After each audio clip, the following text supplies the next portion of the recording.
My daughter thought I didn't see her empty a strange white powder into my soup.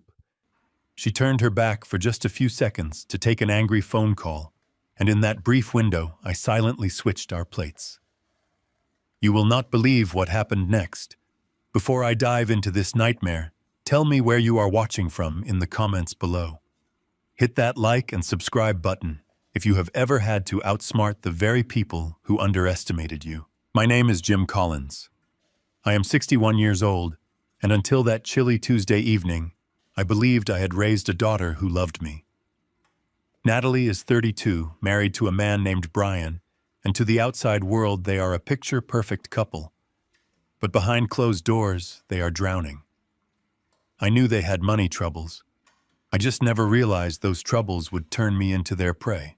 We were in my kitchen, a cozy space with oak cabinets that I had built with my own hands. The smell of roasted tomatoes and fresh basil filled the air. It was a recipe my late wife used to make a comforting meal for a cold autumn night. Natalie had insisted on cooking dinner for me, claiming she just wanted to spend some quality time with her aging father. I was sitting at the wooden dining table reading the evening paper, playing the role of the tired, oblivious old pensioner they believed me to be. Natalie was standing by the kitchen counter waiting for the microwave to beep. Brian was pacing near the hallway, chewing his fingernails, his forehead glistening with a thin layer of cold sweat. He looked like a cornered animal. I kept my eyes on the newspaper, but from my angle I had a clear, unobstructed view of the reflective glass door of the microwave. In that dark, mirrored surface, I watched my own flesh and blood commit the ultimate betrayal. Natalie reached into the pocket of her designer cardigan. She pulled out a small, clear plastic vial. With practiced, terrifyingly steady hands, she twisted the capsule open and emptied a fine white powder directly into my bowl of soup. She quickly stirred the red liquid, dissolving the evidence, her face a mask of cold concentration. My heart stopped. The breath vanished from my lungs. My own daughter. The girl I had taught to ride a bicycle, the girl whose scraped knees I had bandaged, was poisoning my food. A wave of profound, suffocating grief washed over me instantly, followed by a chilling, absolute clarity. I did not scream. I did not jump up and accuse her. 40 years in the cutthroat world of corporate logistics had taught me that when a predator shows their hand, you do not panic. You observe. Just as she finished stirring, her cell phone rang. The shrill tone echoed off the kitchen tiles. Natalie jumped, startled, and pulled the phone from her pocket. I could hear the muffled, angry shouting of a collection agent through the receiver. "I told you I will have the payment by next week." Natalie hissed into the phone, her voice tight with desperation.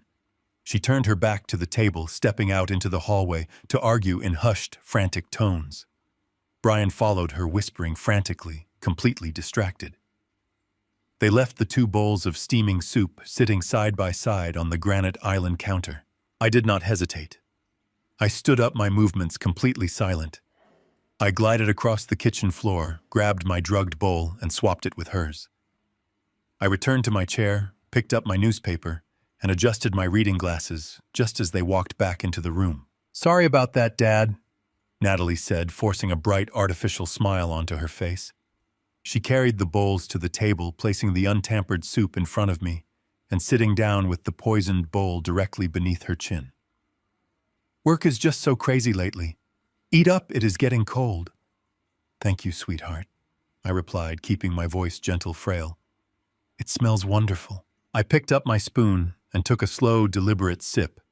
It tasted like basil, garlic, and survival.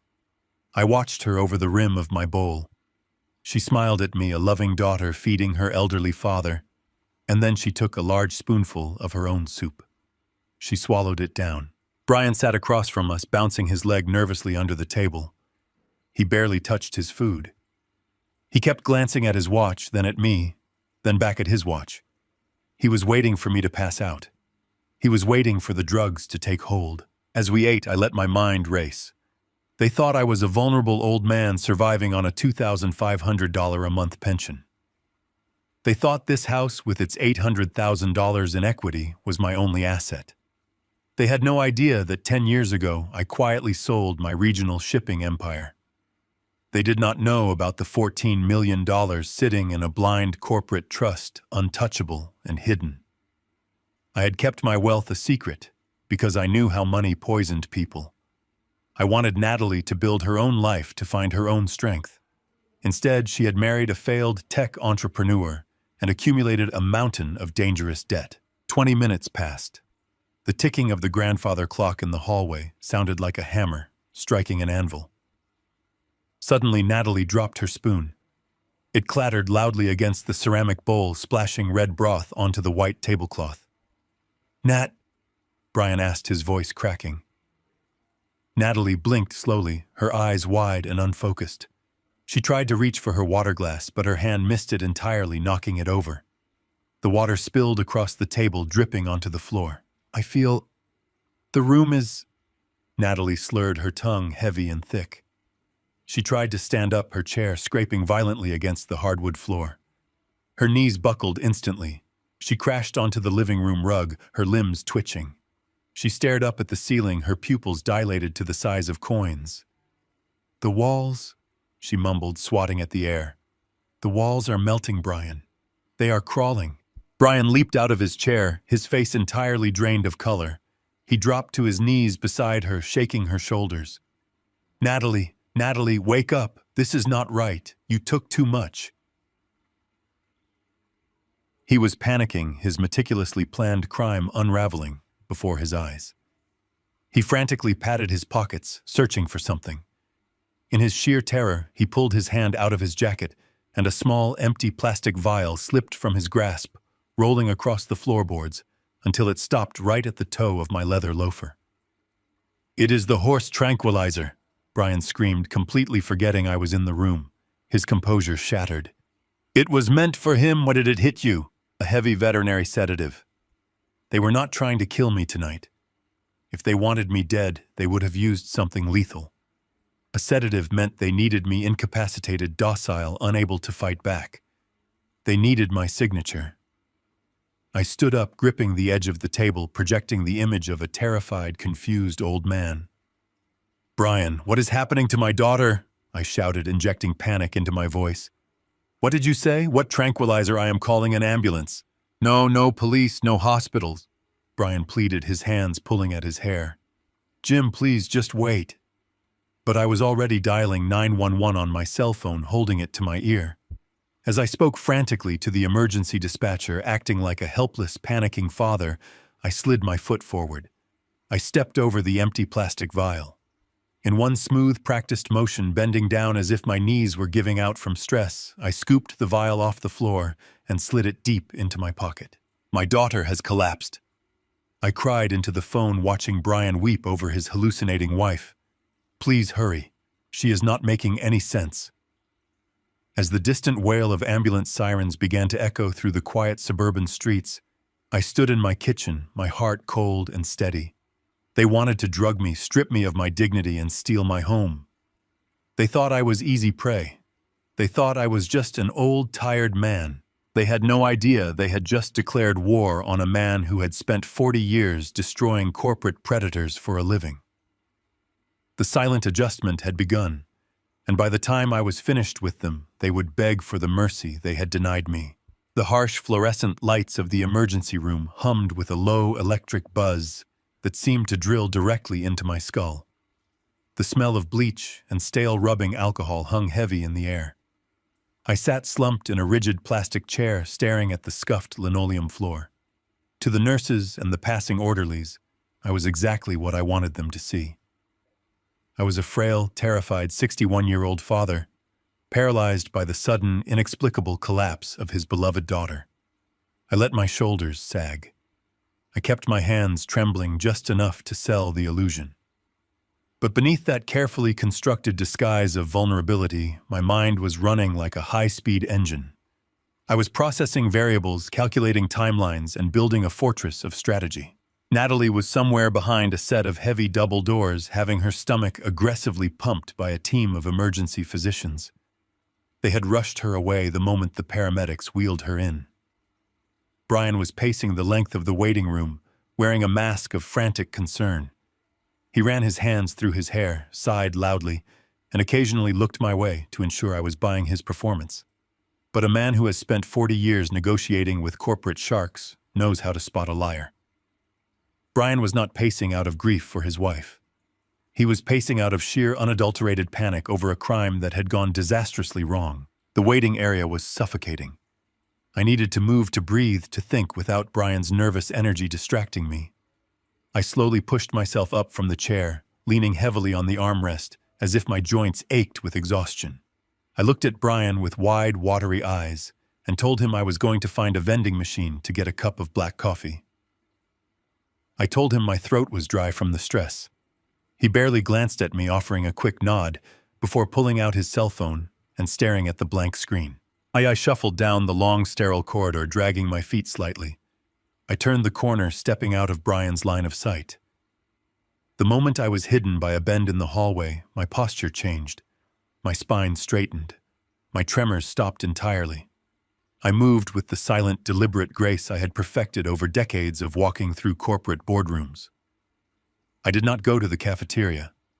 Instead, I stood in the shadow of a large vending machine, watching the reflection of the hallway in the glass of a fire extinguisher cabinet.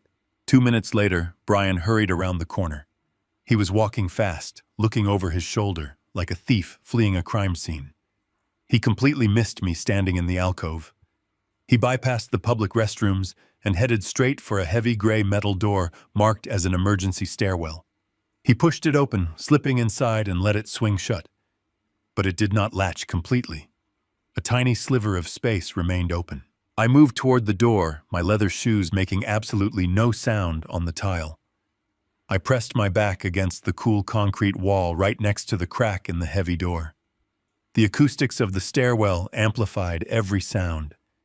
I could hear his rapid breathing, the frantic tapping of his shoes on the metal grating, and the beep of his phone as he dialed a number. I held my breath, listening intently. He did not call a family member.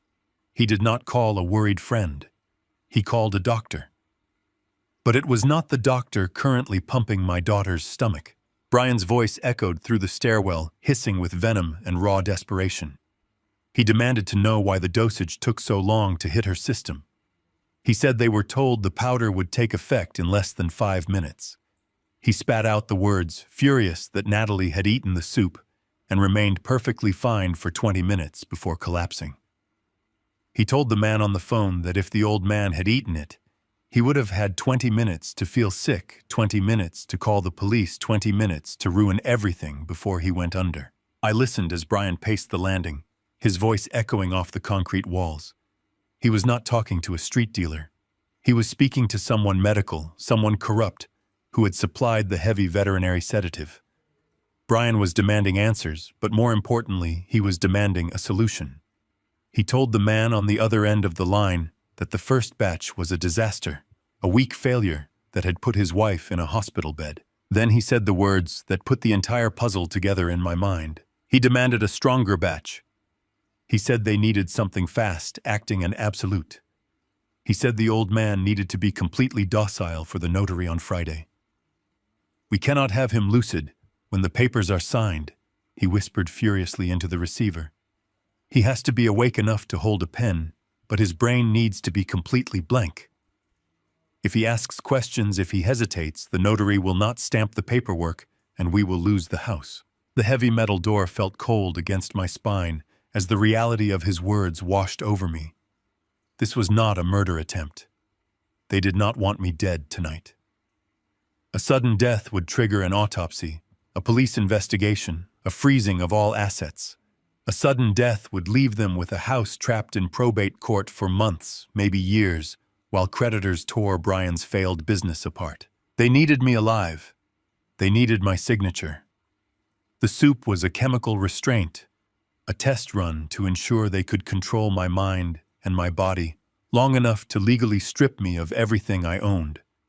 They wanted to drug me into a state of severe temporary dementia. They wanted me to smile blankly at a bribed notary while I signed over the deed to my home, my power of attorney, and my entire life to them. Once the ink was dry, once they had legal control of my estate, then they would dispose of me. They would either throw me into a miserable, underfunded nursing home to rot away, or they would find a way to make sure I simply stopped breathing in my sleep. Brian finished his call, threatening the corrupt doctor one last time before hanging up. I heard his footsteps moving toward the door. I quickly retreated silently, gliding back down the hallway and slipping into the men's restroom just before the stairwell door creaked open. I stood in front of the bathroom mirror, gripping the edges of the porcelain sink. I stared at my own reflection. The man looking back at me was not a victim. He was not a fragile widower waiting for the end of his days. The sadness that had gripped me in the kitchen was entirely gone, replaced by a cold, calculating fury. They wanted to declare war on Friday. They wanted to bring a notary into my home and steal the roof over my head.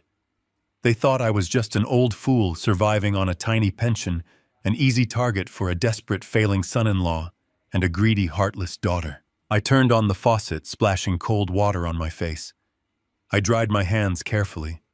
I adjusted my posture, letting my shoulders slump just a fraction, bringing back the slight tremble to my fingers. I put the mask of the terrified father back on. When I walked back into the emergency room, waiting area, holding a cup of terrible black coffee, Brian was sitting in a chair, rubbing his eyes, playing the part of the exhausted husband. I sat down next to him, offering a gentle, worried smile. I told him Natalie was strong, that she would pull through this strange illness. He nodded, squeezing my shoulder with fake affection. He thought he had me fooled. He thought the game was still going exactly to his plan. He had absolutely no idea that by Friday, the very trap they were setting for me would be the exact mechanism I would use to destroy their lives forever. I took a sip of my coffee, perfectly calm, waiting for the sun to rise so I could make a few very important phone calls of my own. I returned to the empty house just as the sun was beginning to bleed over the horizon, casting long, pale shadows across the front lawn. The hospital had insisted on keeping Natalie overnight for observation, and Brian, playing the role of the devoted and traumatized husband, stayed curled in a plastic chair by her bedside. I told them I was simply too exhausted to stay, that my old bones needed the comfort of my own bed. They let me go with fake, sympathetic smiles, undoubtedly relieved that the senile, clueless old man was finally out of their way. The moment I turned the key in the front door and stepped into the quiet hallway, the fragile, trembling posture I had maintained for hours instantly vanished. My spine straightened. The tremor in my hands ceased entirely. The silence of the house was absolute, broken only by the rhythmic ticking of the antique grandfather clock in the foyer. I walked through the living room, stepping right past the spot on the rug where my daughter had collapsed just hours earlier, and felt a profound, chilling detachment settle over my heart. They thought they knew exactly who lived in this house. They thought I was just Jim Collins, the retired warehouse manager scraping by on a $2,500 a month pension. They saw my 10-year-old sedan parked in the driveway, my faded flannel shirts hanging in the closet, the coupons I meticulously clipped for Sunday groceries. And because of those things, they saw weakness. They saw a pathetic, trusting target who had outlived his usefulness and was ripe for the picking. What Natalie never understood, what I had deliberately shielded her from her entire life, was that true wealth does not need to scream for attention. True power prefers the shadows. 40 years ago, I started with a single rusted delivery truck. I drove 18 hours a day, sleeping in the cab, hauling heavy freight across state lines, while other men my age were out drinking. Over 3 decades of relentless grind, that single truck grew into a massive regional shipping empire. I bought out failing competitors. I negotiated cutthroat logistics contracts that spanned the entire eastern seaboard. I built a machine of pure, unstoppable efficiency. And 10 years ago, right when the market hit its absolute peak, I quietly sold the entire operation to a global conglomerate. I walked away with $14 million. But I never bought the mansion on the hill. I never bought the fleet of sports cars or the tailored Italian suits. Instead, I placed every single penny into a blind corporate trust, wrapped in impenetrable layers of legal anonymity. I did it because I saw exactly what unearned money did to the children of my former business partners. It turned them into lazy, entitled parasites who measured human worth by price tags. I wanted Natalie to have a normal life, to learn the value of hard work, to build her own success from the ground up. My deception was born of deep, protective love. Her deception, I now realized, was born of pure, unadulterated greed. I walked past the kitchen and opened the heavy wooden door leading down to the basement workshop. The comforting scent of pine shavings and linseed oil filled the cool air. This was my sanctuary, the place where my family believed I spent my irrelevant retirement, whittling birdhouses and repairing old dining chairs. I walked over to the massive, heavy oak workbench that sat in the very center of the room. I ran my fingers along the rough underside of the wood, feeling for the hidden metal latch I had installed years ago. I pressed a specific hollowed-out knot in the timber, and a concealed drawer dropped silently from beneath the thick tabletop. Inside was not sandpaper or carving chisels. Inside lay a sleek encrypted laptop and a prepaid satellite burner phone.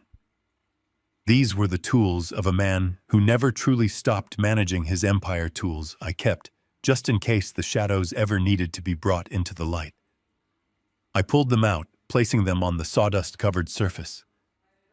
I powered up the laptop, the screen casting a pale, cold blue glow over the dark basement walls. Then I picked up the phone and dialed a number I knew by heart. It rang only twice before a voice answered, crisp, sharp, and wide awake despite the early hour.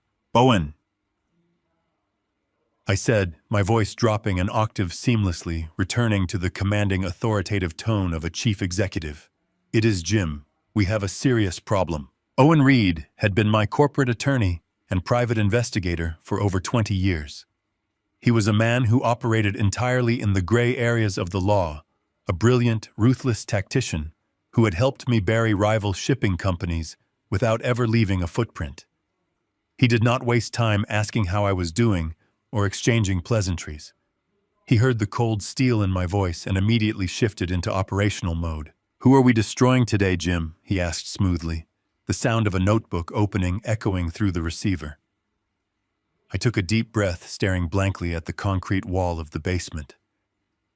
"My own family," I replied. I quickly and methodically briefed him on the events of the evening. I told him about the white powder emptied into the tomato basil soup. I detailed the horrible scene of Natalie collapsing and hallucinating on the rug. I repeated word for word the frantic conversation I had overheard Brian having in the hospital stairwell.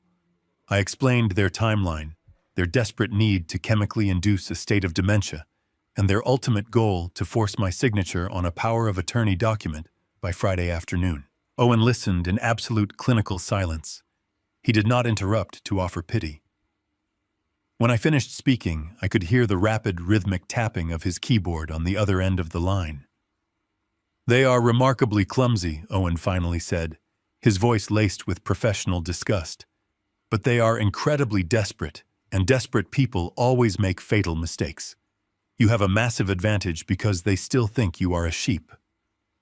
"What are your direct orders?" "First," I instructed, leaning over the workbench, "I need you to completely freeze my decoy checking account. The one with my monthly pension deposits, the only account they know about. Claim suspicious fraudulent activity and lock it down entirely. Eleanor and Brian are going to try to test the waters today by making small purchases or cash withdrawals to see what they can get away with. I want them to swipe that card and feel the sheer panic when it declines. I want to cut off their financial oxygen immediately." "Done," Owen replied, the keystrokes echoing in the background. "It will be frozen before the banks open at 9. "What else?" "Second," I continued, my voice hardening, "I need a complete, unrestricted financial autopsy on Brian. Pull every single record for his failed tech startup. Dig into his personal accounts, his credit history, his hidden assets. In the hospital, I heard him frantically mention needing to pay off a betting syndicate. I want names. I want exact dollar amounts, and I want the deadlines he is facing. I need to know exactly how much pressure is on his neck right now, because I am about to apply a lot more." Owen chuckled softly, a dry, dangerous sound that always meant someone was about to lose everything. "Consider his entire financial life dissected and laid bare, Jim. I will have a team of forensic accountants on it within the hour. You will have a full, comprehensive dossier by tomorrow morning. Are we notifying the police about the veterinary sedatives? I shook my head, even though he could not see me in the dark basement. Not yet. The police will only give them a slap on the wrist for a botched drugging attempt, maybe a few years for elder abuse if we are lucky. That is entirely too merciful. I want them to feel the ground crumble beneath their feet. I want them to look around and watch every single thing they value turn to ash before I finally drop the cage on them. Understood, Owen said. I will monitor the accounts and deploy the investigators. Stay sharp, Jim. Friday is coming fast. I hung up the phone and closed the hidden drawer, hearing the latch click firmly into place. The sun was fully up now, spilling bright, unforgiving morning light through the high basement windows. I walked back upstairs to the kitchen to make a fresh pot of coffee. I looked at the spot on the counter where the 2 bowls of soup had sat just hours prior. I was no longer a victim waiting patiently for the slaughter. I was no longer the fragile father they thought they could discard. The silent war had officially begun, and I was going specifically to ensure that they paid dearly for every single drop of that poison. Natalie walked through the front door late Wednesday afternoon, looking pale but entirely sober. Brian trailed closely behind her, hovering like a protective shadow. I rushed into the hallway, leaning heavily on the doorframe, forcing my eyes to brim with fake, terrified tears. I pulled her into a desperate hug, thanking the heavens she was safe. She hugged me back, her hands patting my shoulders in a rhythmic, patronizing motion. She spun her lie effortlessly, claiming it was just a severe case of food poisoning. She told me it was bad shellfish from a lunch she had eaten earlier that day, a sudden allergic reaction that caused a drop in blood pressure and terrible hallucinations. Her voice dripped with artificial sweetness and reassurance. I nodded along, playing the relieved and clueless father. I told her I was just so thankful it was nothing serious, while internally I marveled at how easily deception flowed from her lips. She could look her father right in the eye and lie without a single flicker of remorse. They had clearly realized the veterinary sedative was too unpredictable. A chemical restraint was dangerous territory. If they gave me too much of the powder, I could die, which would instantly trigger a police autopsy and freeze my entire estate in probate court for years. If they gave me too little, I might stay lucid enough to refuse the notary on Friday. So they abandoned the poison and pivoted to something far more insidious. They decided to shatter my reality. They wanted to break my mind, to make me doubt my own sanity so thoroughly that by Friday afternoon, I would willingly sign over my life just to feel safe and protected. The psychological warfare began almost immediately the next morning, but I was ready for them. While they had been at the hospital the previous night, Owen had dispatched a trusted associate disguised as a routine broadband technician. Within an hour, high-definition motion-activated micro-cameras had been seamlessly integrated into the smoke detectors in the living room, the kitchen wall clock, and the hallway thermostat. These lenses were completely invisible to the naked eye, streaming encrypted crystal-clear footage directly to a secure server at Owen's law firm. Every whisper, every malicious maneuver they attempted in the common areas of my home was being recorded in real time. They thought they were trapping a helpless old man in a labyrinth of confusion. They did not know they were performing on a brightly lit stage, handing me the exact rope I would use to hang them. The gaslighting started with the small, everyday things. I always kept my house keys in a small ceramic bowl by the front door. It was a firm habit I had maintained for 30 years. Thursday morning, I reached for them to get the morning paper, and the bowl was completely empty. I searched the console table, then the kitchen counters, projecting a rising sense of panic. Natalie walked out of the guest room, casually sipping her morning coffee. She watched me frantically, checking my pockets, her expression utterly blank. I asked her if she had seen my keys. She let out a long, exaggerated sigh, shaking her head as if dealing with a stubborn, declining toddler. She walked over to the refrigerator, opened the crisper drawer, and pulled out my keys, resting them right next to a head of lettuce. She handed them to me, looking deeply concerned. She asked me why I would put my house keys in the refrigerator. She told me she was getting seriously worried about my memory. I stared at the keys in my hand, forcing my lower lip to tremble. I mumbled a pathetic apology, claiming I must have been distracted. I saw Brian smirk from the hallway shadows. Then came the photographs. I had a beautiful silver-framed picture of my late wife resting on the mantelpiece in the living room. It had sat in that exact spot for a decade, a daily reminder of the love of my life. Thursday afternoon, I walked into the living room to find the frame missing. I panicked loudly, tearing the room apart, pulling up sofa cushions and checking under the coffee table. Natalie and Brian sat on the couch, watching my frantic search with cold, silent amusement. When I finally asked them where the photo was, Brian stood up, walked to the trash can in the corner, and pulled the frame out from under a pile of crumpled newspaper. He handed it to me, his voice dripping with fake pity. He asked me why I would throw away a picture of my own wife. He said it was deeply disturbing behavior. I clutched the frame to my chest, letting out a ragged, fake sob. I told them I did not remember doing it, that my mind felt like a thick, heavy fog. Natalie put a comforting hand on my shoulder, telling me it was okay, that my brain was just aging, and that they were there to take care of me. But the final test, the escalation that proved exactly how dangerous they truly were, happened just after dinner. I was sitting in my armchair, reading a book, while Brian and Natalie were supposedly washing dishes in the kitchen. I heard the faint click of the stove dial turning, followed by the soft, steady hiss of escaping gas. The smell of raw methane slowly began to creep into the living room. They walked out of the kitchen, casually sitting down across from me, simply waiting. They were willing to fill the house with combustible gas, just to prove a psychological point. I waited a few tense minutes, letting the toxic smell become undeniable before dropping my book and sniffing the air in a blind panic. I rushed into the kitchen and found the front burner turned on, pouring gas into the room without a flame. I turned it off quickly, coughing into my sleeve. Natalie ran in behind me, screaming my name. She grabbed my shoulders, her eyes wide with manufactured terror. She yelled that I could have blown up the entire house, that I had left the stove on after making tea, and that I was becoming a severe danger to myself and everyone around me. I collapsed into a kitchen chair, burying my face in my hands. I wept. I produced genuine racking sobs, apologizing profusely to my daughter. I told them I was terrified, that I did not trust my own mind anymore, that I felt like I was losing my grip on reality. I begged them to help me. Natalie stroked my hair, exchanging a triumphant, victorious glance with Brian over my hunched shoulders.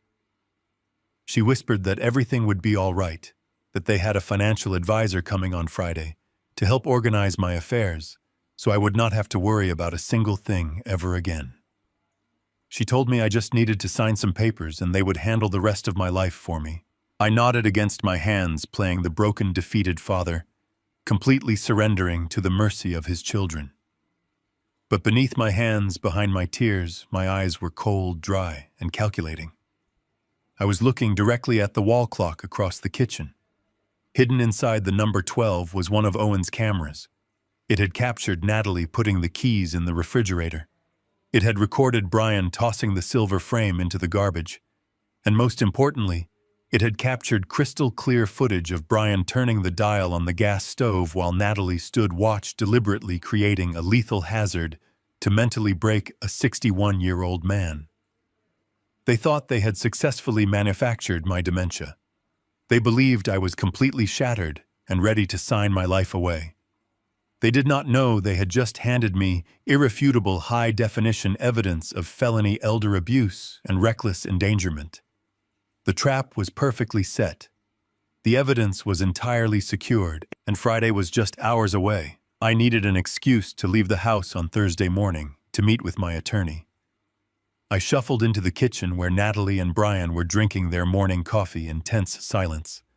I put on my best bewildered expression and mumbled something about the bathroom sink leaking overnight. I told them I needed to walk down to the local hardware store to buy a specific rubber washer to fix the dripping pipe. Natalie barely looked up from her cellular phone. She waved her hand dismissively, telling me to take my time and be careful crossing the busy street. They were so confident in the mental decline they had engineered that they did not even consider I might be slipping their net. They thought I was going to spend an hour wandering around looking at plumbing supplies. They had absolutely no idea I was going to meet my lawyer to review the blueprint of their total destruction. The hardware store was a massive, chaotic warehouse filled with the heavy smells of fertilizer, cut pine, and industrial solvent. It was the perfect place for a discreet meeting. The loud, constant hum of the overhead fluorescent lights and the rattle of metal shopping carts easily masked any quiet conversation. I walked slowly past the gardening supplies and turned into the dimly lit plumbing aisle. Owen Reed was already waiting for me there. He looked entirely out of place, standing next to a dusty display of copper pipes in his immaculate charcoal suit. He did not smile when I approached him. He simply reached into his leather briefcase and handed me a thick, heavy manila folder. I opened the folder right there in the aisle, pretending to examine a brass fitting in one hand, while I looked down at the documents with the other. The sheer volume of paper was staggering. Owen stood close to me, his voice a low, steady murmur over the background noise of the busy store. He told me that his team of forensic accountants had worked straight through the night, tearing down the financial walls of Brian and Natalie's life. He said the truth was far worse than we had initially suspected. Brian did not just have a failed tech startup. The business had not collapsed because of a bad market or poor management decisions. The business was nothing but a hollow shell. Brian had systematically drained every single corporate account to feed a massive, uncontrollable gambling addiction. I stared at the bank statements in my hands. The numbers highlighted in bright yellow marker were nauseating. Owen leaned closer and explained that Brian had not just lost his own money. He had taken out massive loans from an underground sports betting syndicate. These were not legitimate banks that sent polite warning letters in the mail when a payment was missed. These were dangerous, violent men who operated entirely outside the law. Owen pointed to a specific figure on the second page of the dossier. $300,000. That was the exact amount Brian currently owed the criminal syndicate. The loan sharks had completely lost their patience with his empty promises. They had given Brian a final absolute deadline. If he did not produce the $300,000 by the end of the week, the consequences would be severe and physical. Brian was not just a greedy man trying to upgrade his lifestyle. He was a terrified animal caught in a trap of his own making, and he was fighting for his actual life. I felt a cold, heavy knot tighten in my stomach. I looked up at Owen, asking him how my daughter fit into this nightmare. I desperately wanted to believe that Natalie was just a naive wife caught in the crossfire of her husband's terrible mistakes. I wanted to believe she was only participating in this madness because Brian had manipulated her or threatened her. But Owen shook his head slowly. He reached out and flipped to the next section of the dossier. He told me to look very closely at the signatures on the next few pages. I looked down at copies of 6 different loan applications. They were predatory, high-interest personal loans taken out over the last 4 months. The applicant name on every single document was James Collins. It was my name, my social security number, my spotless lifelong credit history. But the signature at the bottom of the pages was not mine. It was a flawless, meticulous forgery. Owen explained that Natalie had used her lifetime of knowing my handwriting to perfectly replicate my signature. I stood there, remembering the hours I had spent sitting at the kitchen table with her when she was a little girl, teaching her how to hold a pen, teaching her how to write her letters in beautiful cursive. She had taken that exact teaching and used it to steal tens of thousands of dollars in my name. She used those fraudulent funds to make the minimum monthly payments to the syndicate just to keep the loan sharks away from her husband. She had not been manipulated by Brian. She was the financial architect of this entire cover-up. She was actively bleeding my identity dry to save the man she married. The betrayal was so profound, it made my chest ache. I closed the folder, gripping the cardboard edges so tightly, my knuckles turned white. Owen told me that the personal loans were now completely maxed out. Natalie could not borrow another dime in my name, even if she tried. The syndicate was demanding their final balloon payment of $300,000 by this coming weekend. They were entirely out of options, which brought us exactly to their endgame for Friday. Owen pointed to the final document in the folder. It was a recent property appraisal for my house. My home, the place where I had raised Natalie, the place where my late wife and I had shared our happiest years, was fully paid off. It held roughly $800,000 in pure equity. Owen explained their Friday plan with chilling clarity. They needed the corrupt notary to sign off on the power of attorney document. They needed me chemically sedated and declared legally incompetent by the end of the day. The moment they had legal control over my estate, they planned to seize the house and execute a rapid cash sale to a predatory real estate buyer. They would sell my $800,000 home for half its value just to get the cash within 24 hours. They would take that dirty money, pay off the violent syndicate, to save Brian, and throw me into a miserable state-funded nursing home with absolutely nothing left to my name. I stood in the plumbing aisle of the hardware store, surrounded by the smell of cold metal and concrete dust, and let the sheer scale of their wickedness wash over me. They were willing to completely destroy my life, strip away my freedom, and steal the roof over my head just to cover up their own criminal mistakes. Natalie was willing to throw her own father to the wolves to protect a man who had gambled away their future. There was no love left in that house. There was no family loyalty. There was only desperate survival, and they had chosen my total ruin as their salvation. I looked at Owen. I did not shed a single tear. The sorrow I had felt the night before had been completely eradicated by this undeniable proof of their malice. I handed the thick manila folder back to my attorney. I told him to keep the documents safe and ready for the police. I told him that Friday was no longer just about protecting my assets. Friday was about delivering absolute, devastating justice to two people who deserved no mercy. Owen gave me a sharp, approving nod. He told me to go back home, to keep playing the broken, confused old man, and to wait for the trap to spring. I turned away from the copper pipes, walking out of the hardware store and stepping back into the bright morning sunlight.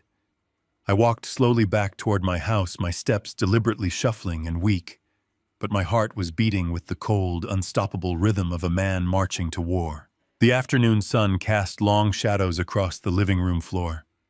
I sat in my armchair, wrapped in a thick wool blanket. Natalie had insisted I wear it, complaining that the house was drafty and that my poor circulation was just another sign of my declining health. I stared blankly at the television screen, playing the part of the fading old man lost in his own mind. Brian was pacing in the kitchen. He was sweating, his eyes constantly darting toward the front window. He was waiting for something important. Natalie grabbed her purse and announced she was going to the pharmacy to pick up my new prescriptions. She gave me a gentle pat on the head, treating me like a sick pet. The moment her car backed out of the driveway, Brian hurried upstairs to take a shower. He mumbled something about needing to wash off the stress. He left his cell phone on the kitchen counter, completely confident that the senile man in the living room posed absolutely no threat. A few minutes later, a delivery truck pulled up to the curb. The heavy diesel engine rumbled through the quiet suburban street. A courier in a purple and orange uniform jogged up the walkway and dropped a thick cardboard envelope on the front porch. He rang the doorbell once and walked back to his truck. I threw off the wool blanket. The frailty in my limbs vanished instantly. I walked swiftly to the front door and picked up the package. The shipping label was addressed directly to Brian. The sender was a private legal services firm located downtown. This was it. This was the loaded gun they planned to hold to my head on Friday. I carried the envelope straight down into my basement workshop. I turned on the small desk lamp, casting a warm yellow light over my workbench. I knew I had to open the package without leaving a single trace of tampering. If Brian suspected the envelope had been intercepted, my entire counterattack would fall apart. I boiled a small pot of water on my portable camping stove. I held the sealed flap of the cardboard envelope over the rising steam. I waited patiently, letting the moist heat slowly dissolve the industrial adhesive. After a few tense minutes, the flap peeled back effortlessly. I slid the thick stack of papers out onto the wooden bench. My breath caught in my throat as I read the bold printed words at the top of the first page. Durable power of attorney and estate transfer agreement. I leafed through the pages reading the cold legal terminology designed to strip away my entire existence. It granted Brian and Natalie absolute control over my medical decisions, my bank accounts, and the deed to my home.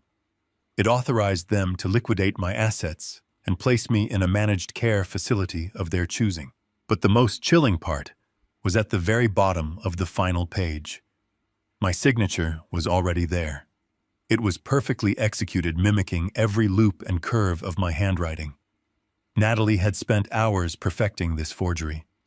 Right next to my stolen signature was the bright blue stamp of a licensed public notary. It was fully signed, dated, and notarized.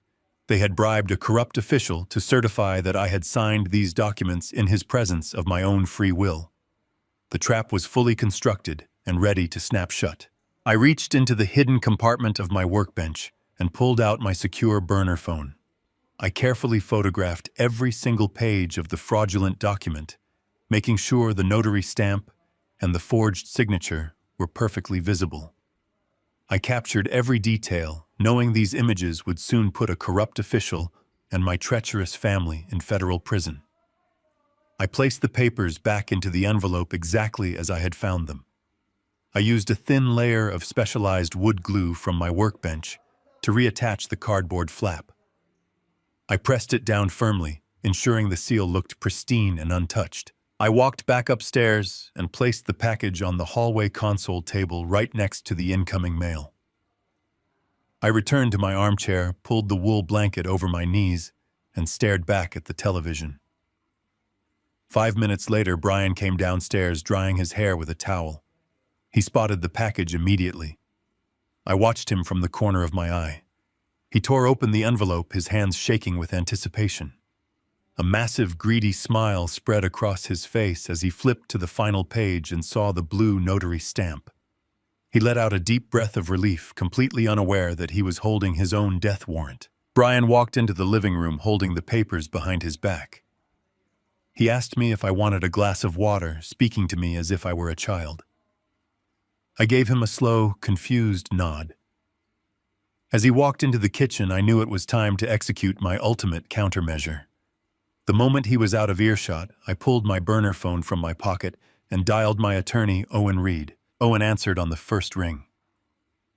I kept my voice low, speaking with the rapid precision of a man orchestrating a corporate takeover. I told Owen that the forged power of attorney had arrived, and that the notary had already illegally certified the documents. I explained that they planned to force my signature on a separate set of real estate transfer papers on Friday, so they could immediately sell my house to cover Brian's gambling debts. I gave Owen a direct and final order. I told him to contact the private holding company that managed my $14 million blind trust. I instructed him to legally and permanently transfer the deed of my house into the name of that corporate entity immediately. The transaction had to be filed electronically with the county clerk before the end of the business day. Owen confirmed the instructions without hesitation. He warned me that once the transfer was completed, I would no longer be the legal owner of the property on paper. The house would belong to a faceless, untouchable corporation governed by a board of directors that Brian and Natalie could never reach. I told him that was exactly the point. I hung up the phone just as Brian returned to the living room holding a glass of ice water. He handed it to me, his eyes shining with false kindness and hidden triumph. He thought he was looking at an old man sitting in a house he was about to steal. He did not know that as of this afternoon, I did not own the house anymore. When Brian and Natalie inevitably attempted to finalize the rapid cash sale to their predatory buyer, they would be signing legal contracts to sell a property that did not belong to them. They would be committing massive real estate fraud against a multi-million-dollar corporation. They thought they had backed me into a corner. They had absolutely no idea that I had just removed the floor entirely. I took a sip of the cold water, offering Brian a weak, clueless smile, while I sat comfortably inside the perfect, unbreakable trap. The atmosphere inside my home had grown thick and suffocating, by Thursday evening. You could feel the desperation radiating from Brian like heat from a furnace. He could not sit still. He paced the length of the living room, wearing a path into the expensive Persian rug my late wife had loved so dearly.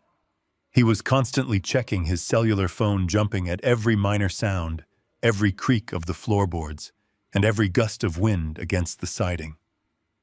I sat in my usual armchair, a knitted blanket draped over my lap, pretending to be deeply engrossed in a mindless television game show. To them, I was just a fading old man, completely oblivious to the silent storm raging inside my own house. But underneath my wool blanket, my pulse was steady, and my mind was sharper than it had been in decades. The sun began to set, casting long, dark shadows across the suburban street outside.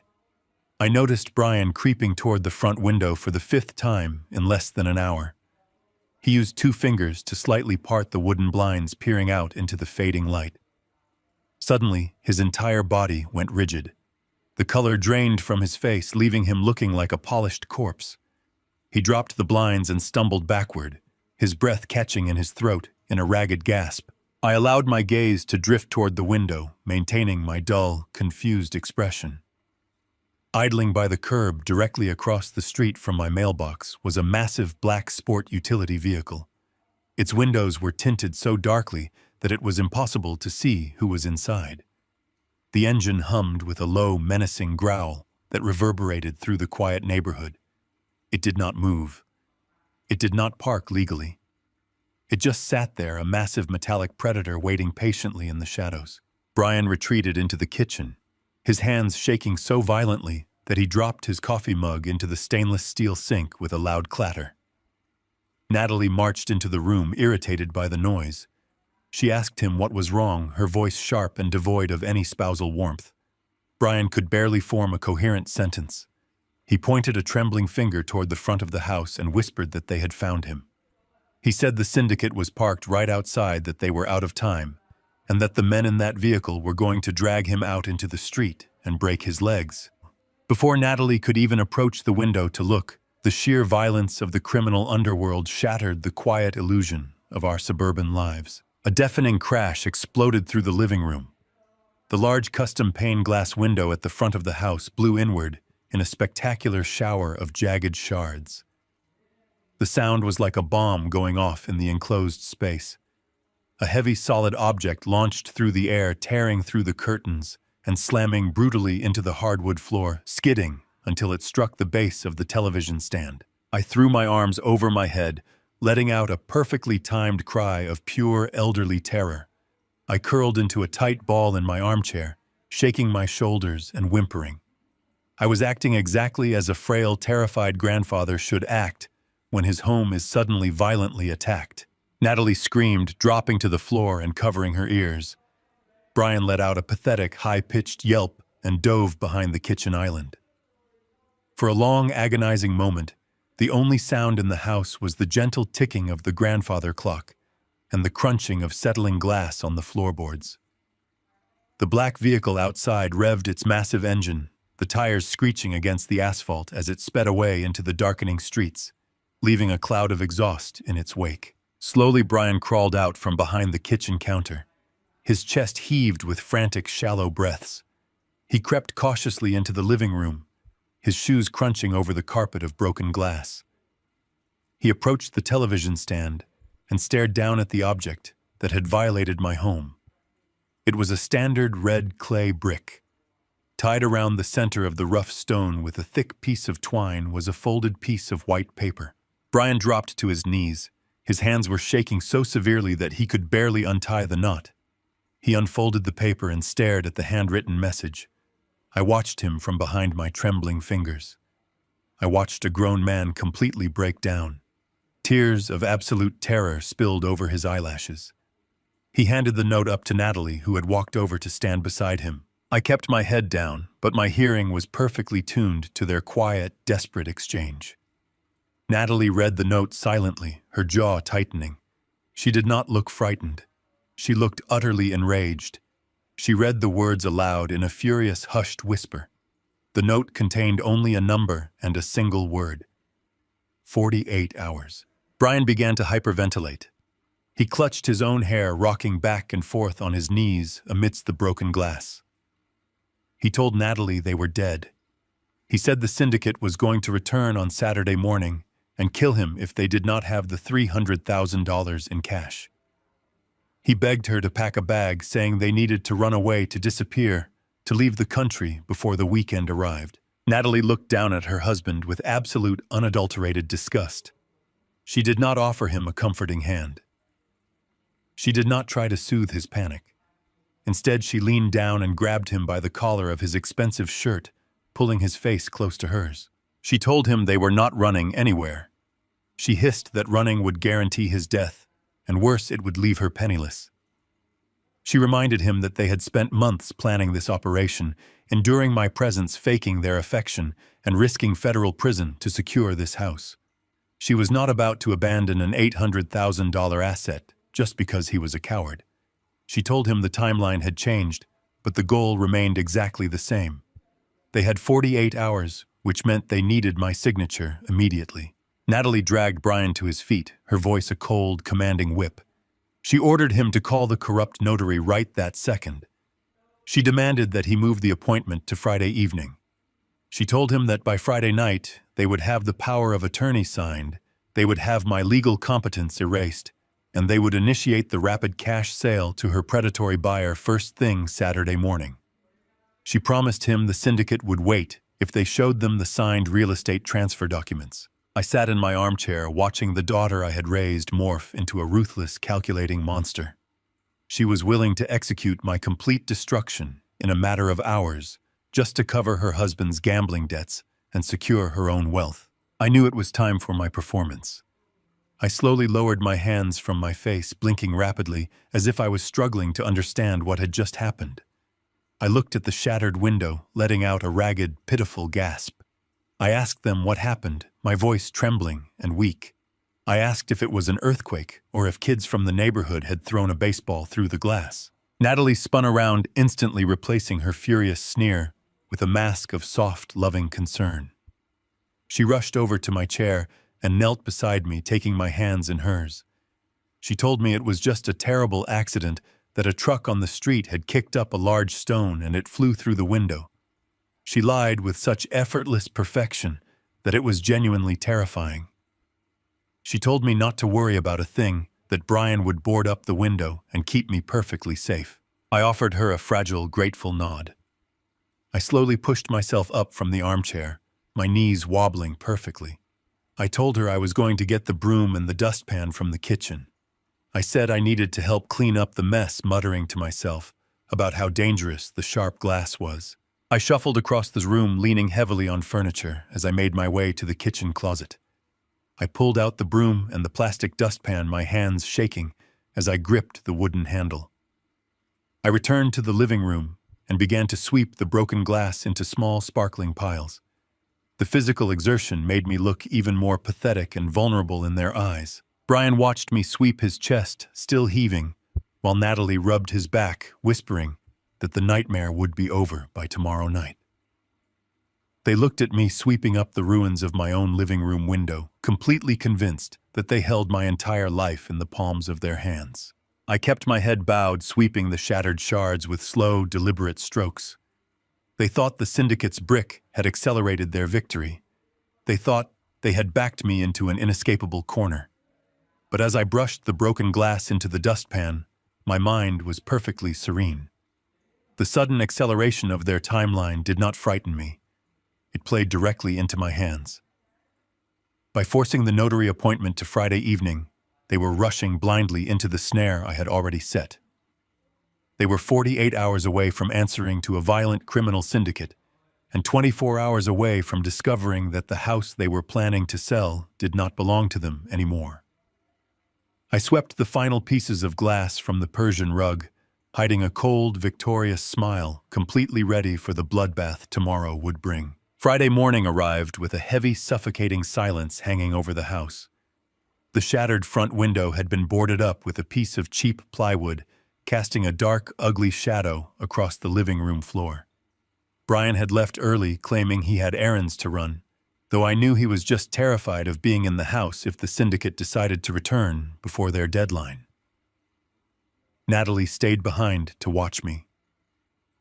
I had retreated to my bedroom on the second floor right after breakfast. I told her I was feeling dizzy and needed to lie down for a long nap. She tucked me in, pulling the quilt up to my chin, with a sickeningly sweet smile, and closed the door softly behind her. I did not go to sleep. I waited in the absolute stillness of my bedroom, listening to the muffled sounds of the house. 10 minutes later, I heard a car pull into the driveway. The heavy thud of a car door closing was followed by firm, confident footsteps on the front porch. The doorbell did not ring. Natalie opened the door before the visitor even had a chance to knock. I slipped out from under the quilt. I left my slippers by the bed and walked across the carpet in my thick wool socks, making absolutely no sound. I crept out into the upstairs hallway and knelt in the shadows near the top of the wooden staircase. Peering through the decorative gaps in the oak banister, I had a perfect, unobstructed view of the entry foyer below. Natalie was standing by the front door with a man I had never seen before. He was wearing a sharp, tailored navy suit, but his posture lacked any real professional grace. He carried a leather briefcase, and his eyes darted around the house with the cold, calculating hunger of a scavenger. "Come on in, Marcus," Natalie said, raising her voice slightly, projecting her words toward the staircase just in case I was awake. "It is so good to see a friend from the office. I am so glad you could drop by." She waited for a few seconds, listening for any movement from upstairs. When the house remained completely silent, her fake, cheerful smile instantly vanished. Her shoulders slumped, and she turned to the man with a look of sheer, frantic desperation. "My father is asleep," she whispered harshly. "We have to do this quickly and quietly. You said you could guarantee a 24-hour close." Marcus was not a friend from the office. He was a predatory real estate buyer, a bottom feeder who preyed on desperate people looking to liquidate assets in a panic. He walked past her without taking off his shoes, his hard leather soles clicking loudly against my pristine hardwood floors. He did not look at the beautiful crown molding or the custom-built fireplace. He looked at the walls as if he were already tearing them down. "I said I could guarantee a fast close if the property checks out," Marcus replied, his voice a low, gravelly hum. "But I have to be honest with you, Natalie. The market is cooling down, and this place looks like it needs a lot of work.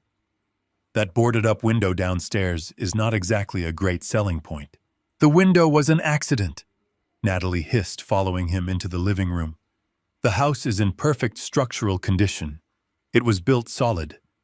The plumbing is updated, the roof was replaced 5 years ago, and there are absolutely no liens on the deed. It is a completely clean title." I knelt in the shadows at the top of the stairs, biting the inside of my cheek to keep from laughing out loud. She was pitching the house with the frantic energy of a drowning woman trying to sell a life jacket. Marcus walked through the dining room and peered into the kitchen, writing a few quick notes on a digital tablet he pulled from his briefcase. He shook his head slowly, clicking his tongue in a display of manufactured disappointment. "The kitchen appliances are outdated. The layout is closed off. Buyers today want open-concept spaces. To flip this house, I would have to gut the entire first floor. That is a massive capital investment on my end. You and I both know the land value alone in this neighborhood is worth at least $600,000. Natalie argued, her voice trembling slightly. "The house is appraised at $800,000. I showed you the county tax records." Marcus turned around and looked at my daughter with dead, emotionless eyes. He knew he had her completely trapped. He could smell the desperation radiating from her skin. He knew she was trying to sell a massive asset in complete secrecy, and people who sell in secret are always running from something terrible. "You do not have time to put this on the open market, Natalie," Marcus said smoothly. "If you wanted $800,000, you would hire an agent, host open houses for a month, and wait 60 days for a bank to approve a buyer's mortgage. But you called me. You called me because you need cash, and you need it by tomorrow morning. Quick, untraceable cash comes with a steep discount." Natalie crossed her arms over her chest, hugging herself tightly. "How much?" she whispered. $400,000, Marcus replied without blinking. I will wire the funds into your designated account by 8 o'clock tomorrow morning, provided the paperwork is signed and the title transfers clearly. That is my final offer. Take it, or I walk out that door, and you can try your luck with a traditional bank. $400,000. He was offering exactly half of what my home was worth. He was stealing her blind, taking advantage of her sheer terror. That is robbery. Natalie gasped, her face pale.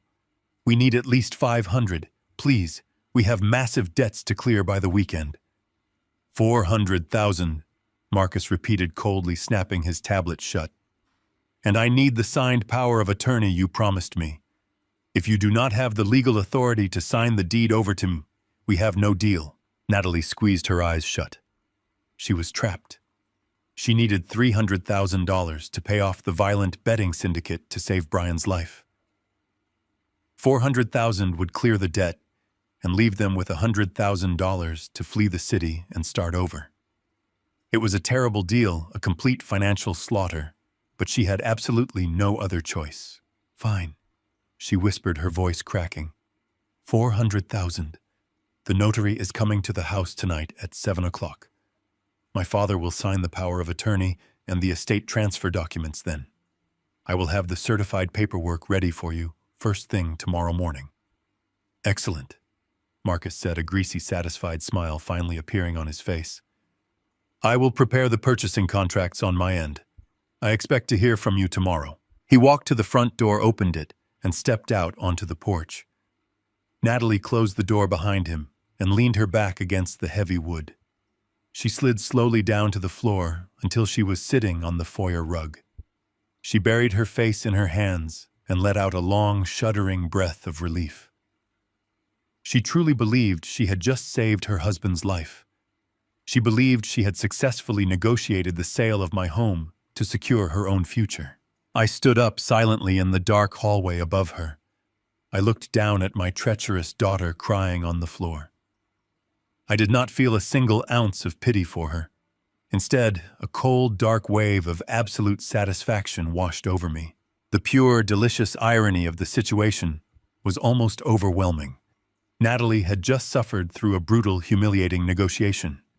She had begged and pleaded with a predatory buyer, practically giving away my beautiful home for half its value. She was completely convinced that by tomorrow morning, she would have $400,000 in her bank account. But as I retreated silently back to my bedroom and slipped back under the wool blanket, a genuine smile spread across my face.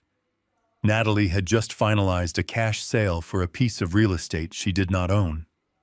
Because as of yesterday afternoon, the deed to this house was locked away inside a multi-million-dollar corporate holding company. When she brought those purchasing contracts to the county clerk tomorrow morning, they would laugh in her face. When the predatory buyer realized she was trying to sell him a property belonging to a faceless corporation, he would cancel the wire transfer instantly. And when the betting syndicate arrived on Saturday demanding their money, Natalie and Brian would have absolutely nothing to give them.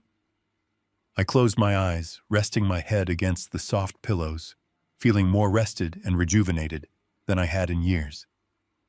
The stage was set for tonight's dinner, and I was entirely ready to watch their world burn. Friday arrived with a thick, oppressive heat that seemed to seep directly through the walls of the house. The boarded-up front window blocked out the afternoon sun, casting long, distorted shadows across the living room carpet.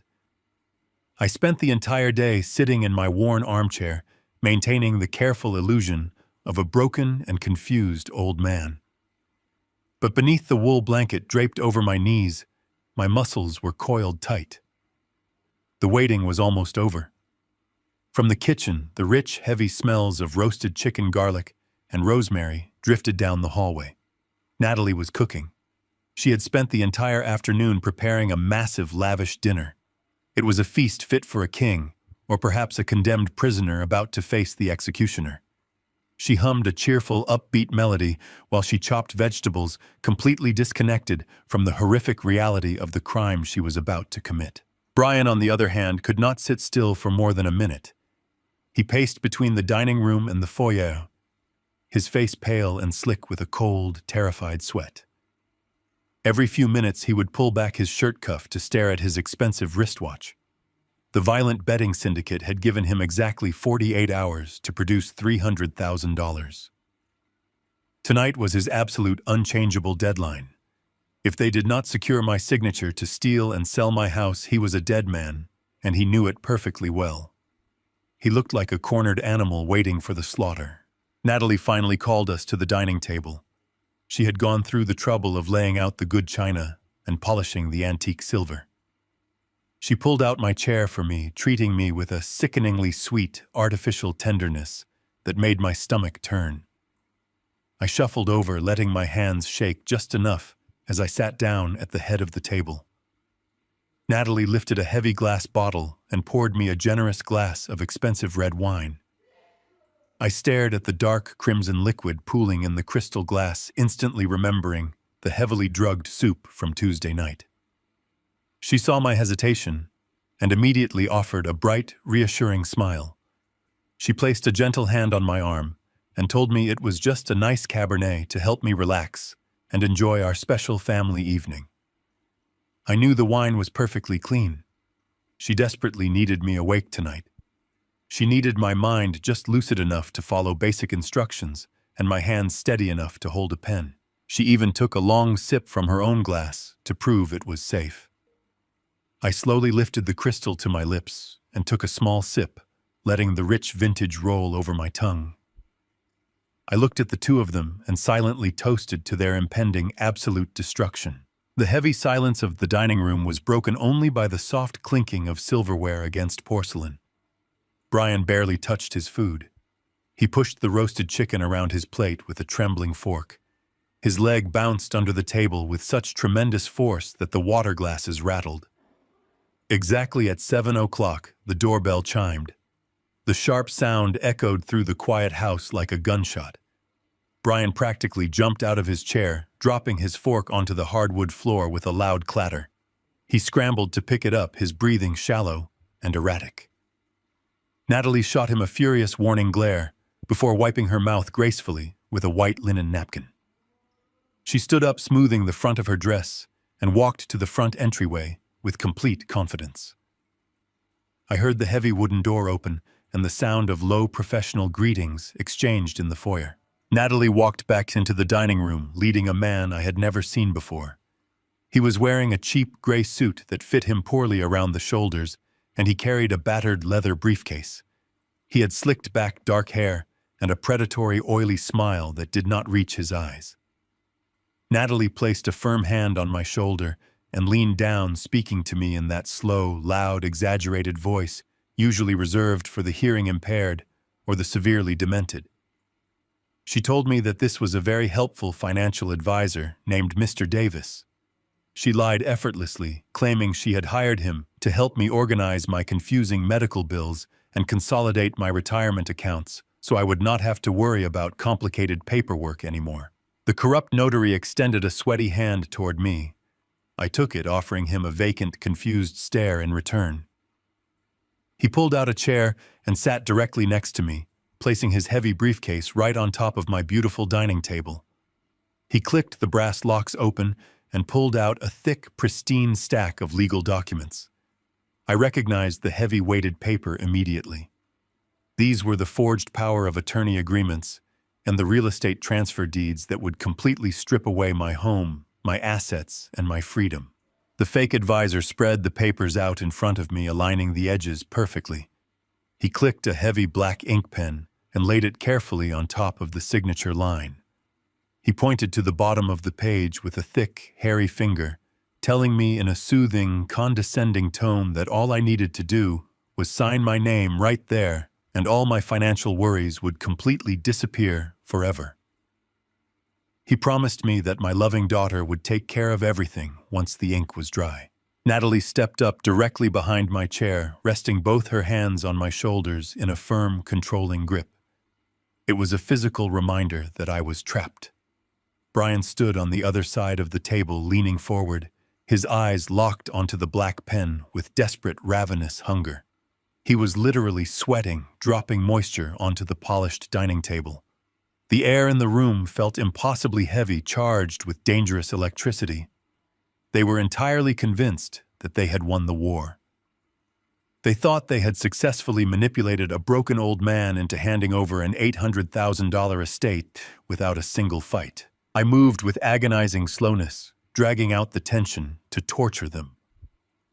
I reached into my breast pocket and pulled out my wire-rimmed reading glasses.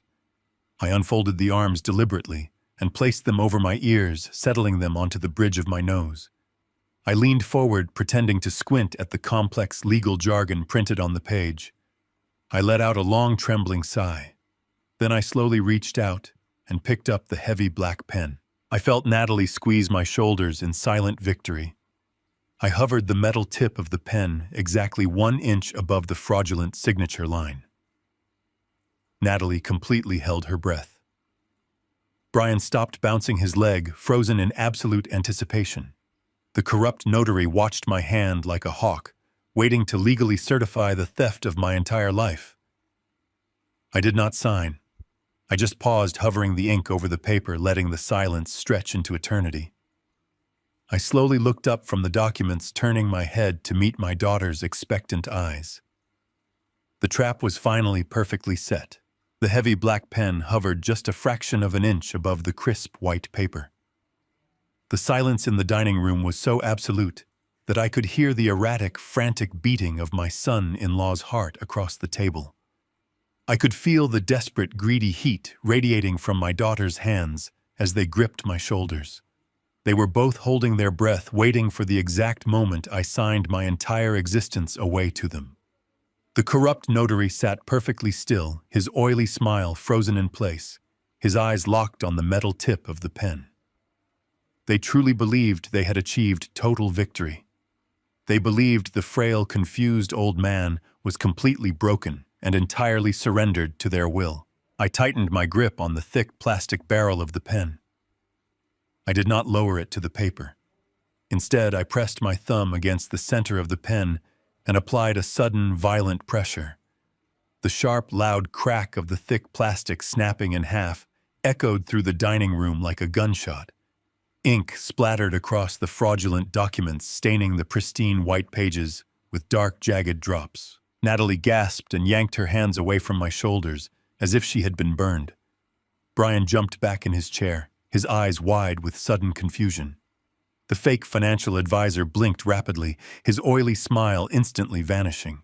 I dropped the 2 broken halves of the pen onto the ruined power of attorney agreement. I slowly took off of my wire-rimmed reading glasses and folded them, placing them carefully next to my wine glass. I looked up at the 3 of them. I did not slump my shoulders. I did not let my hands tremble. I sat up perfectly straight, projecting the cold, commanding authority of a man who had spent 4 decades dismantling corporate rivals. My daughter stared at me, her mouth slightly open, unable to comprehend the sudden absolute shift in my posture. Her eyes searched my face for the terrified, confused old man she thought she had manufactured. He was completely gone. I reached into the deep inside pocket of my wool cardigan. I pulled out a thick, heavy manila envelope and placed it squarely in the center of the polished dining table, right on top of their forged documents. I looked directly at my daughter. I told her that if we were going to organize my financial affairs tonight, we should probably review all of the documentation. I opened the envelope. I pulled out the first stack of papers and slid them slowly across the smooth wood toward her. They were high-definition, glossy photographs printed from the hidden cameras Owen had installed. Natalie looked down. The top photograph showed her standing in my kitchen, clearly holding the small plastic vial of veterinary sedative over my bowl of tomato basil soup. The next photograph captured the exact moment she stirred the white powder into the broth. The third photograph showed Brian turning the dial on the gas stove while I was supposedly reading in the living room. The color instantly drained from my daughter's face, leaving her looking like a hollow ghost. Her hands began to shake violently. The crystal wine glass she had been holding slipped through her paralyzed fingers. It hit the hardwood floor, shattering into hundreds of glittering pieces, sending dark red wine splashing across the baseboards like fresh blood. She could not speak. She could not breathe. She just stared at the undeniable photographic evidence of her own absolute wickedness.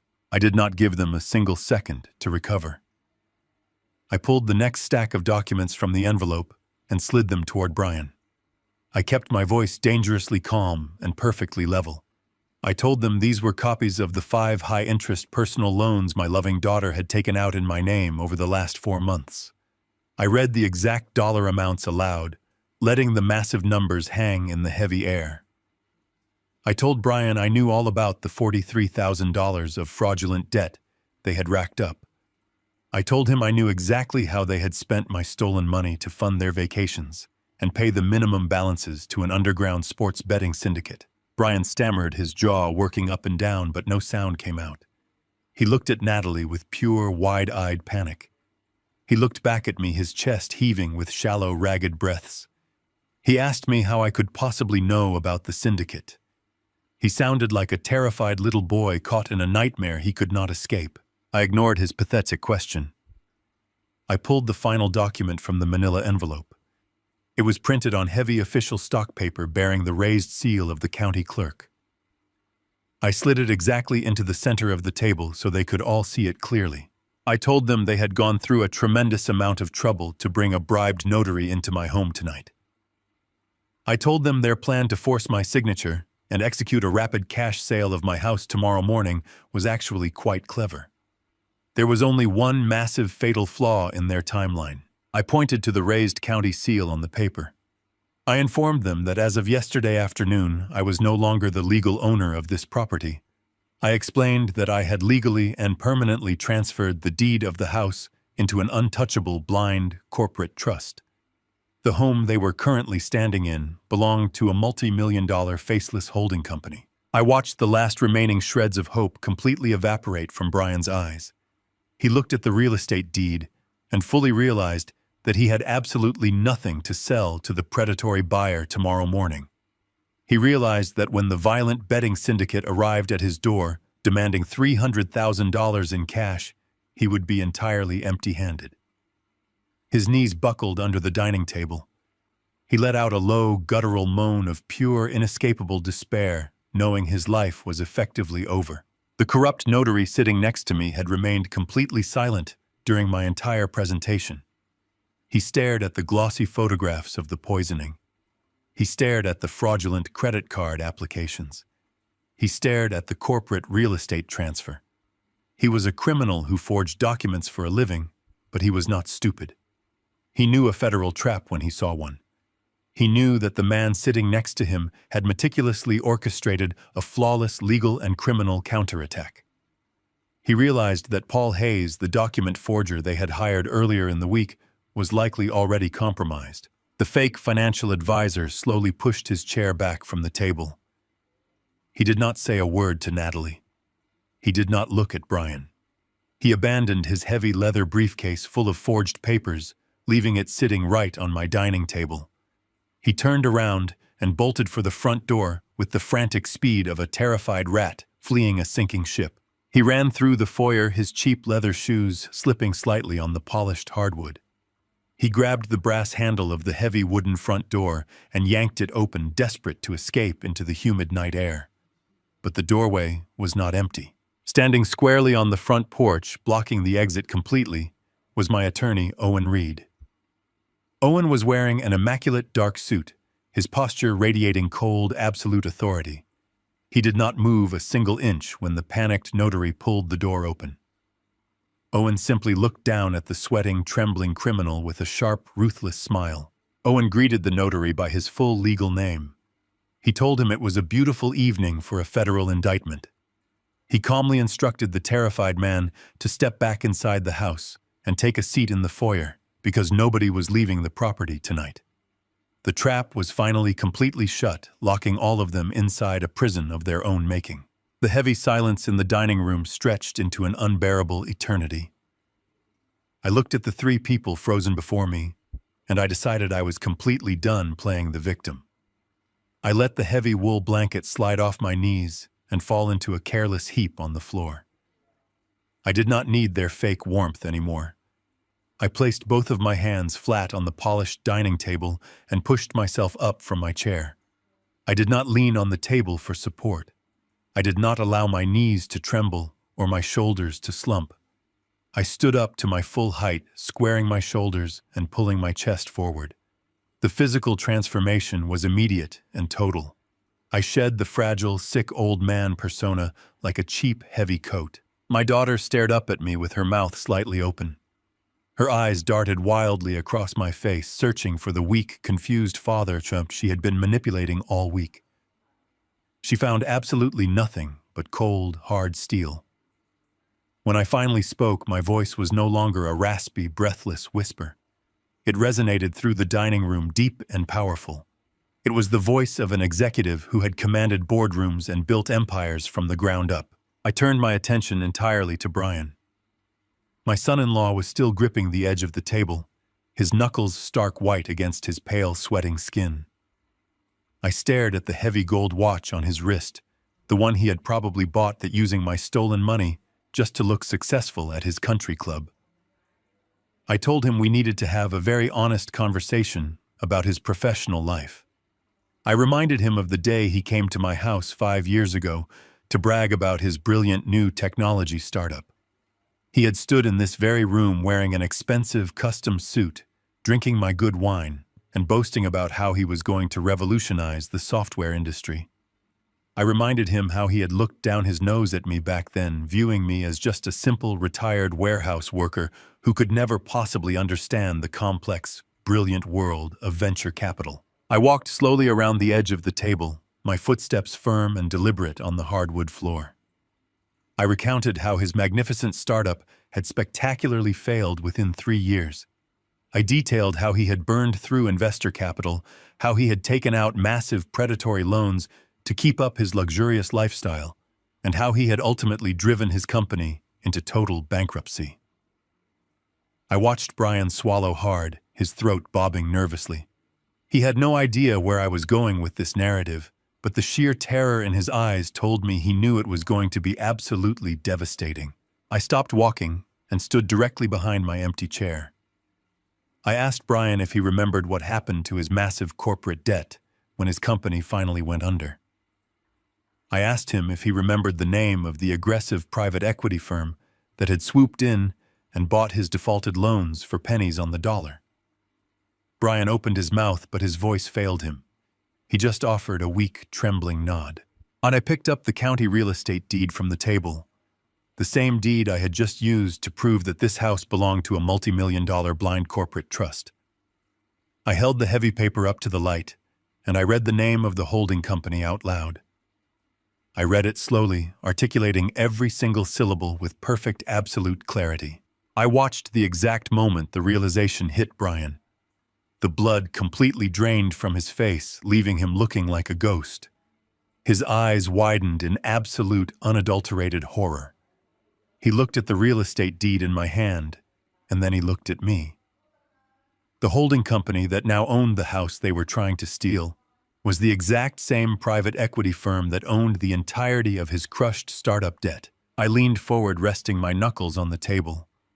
I told him the ultimate truth. I told him that I was the holding company.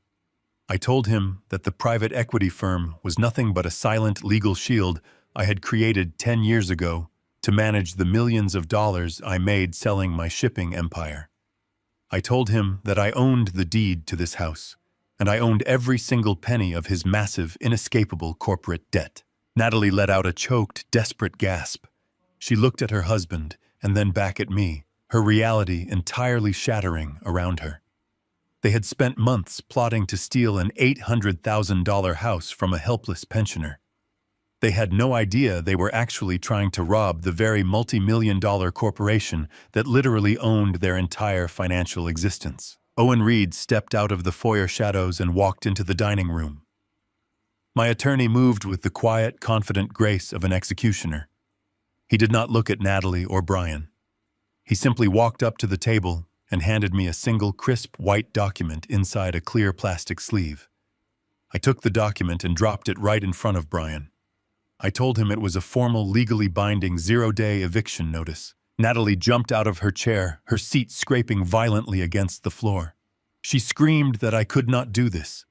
She shouted that this was her home too, that she had rights as a tenant, and that the law required me to give them 30 days to vacate the premises. She was weeping now, thick, desperate tears streaming down her face, ruining her perfect makeup. I looked at my daughter and felt absolutely zero pity.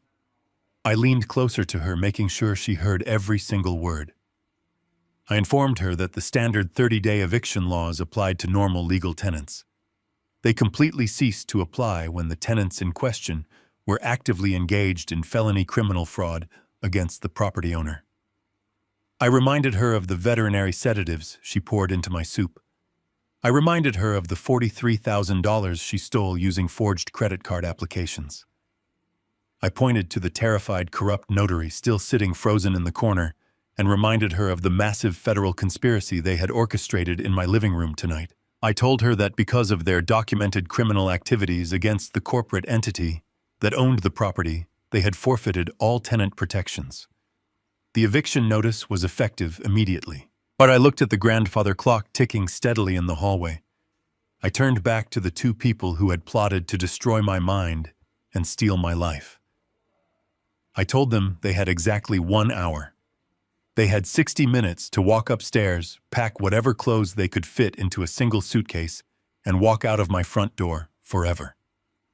I told them that if they were still inside this house when the clock struck 8, I would have Owen call the police and have them forcefully dragged out in handcuffs for trespassing on corporate property.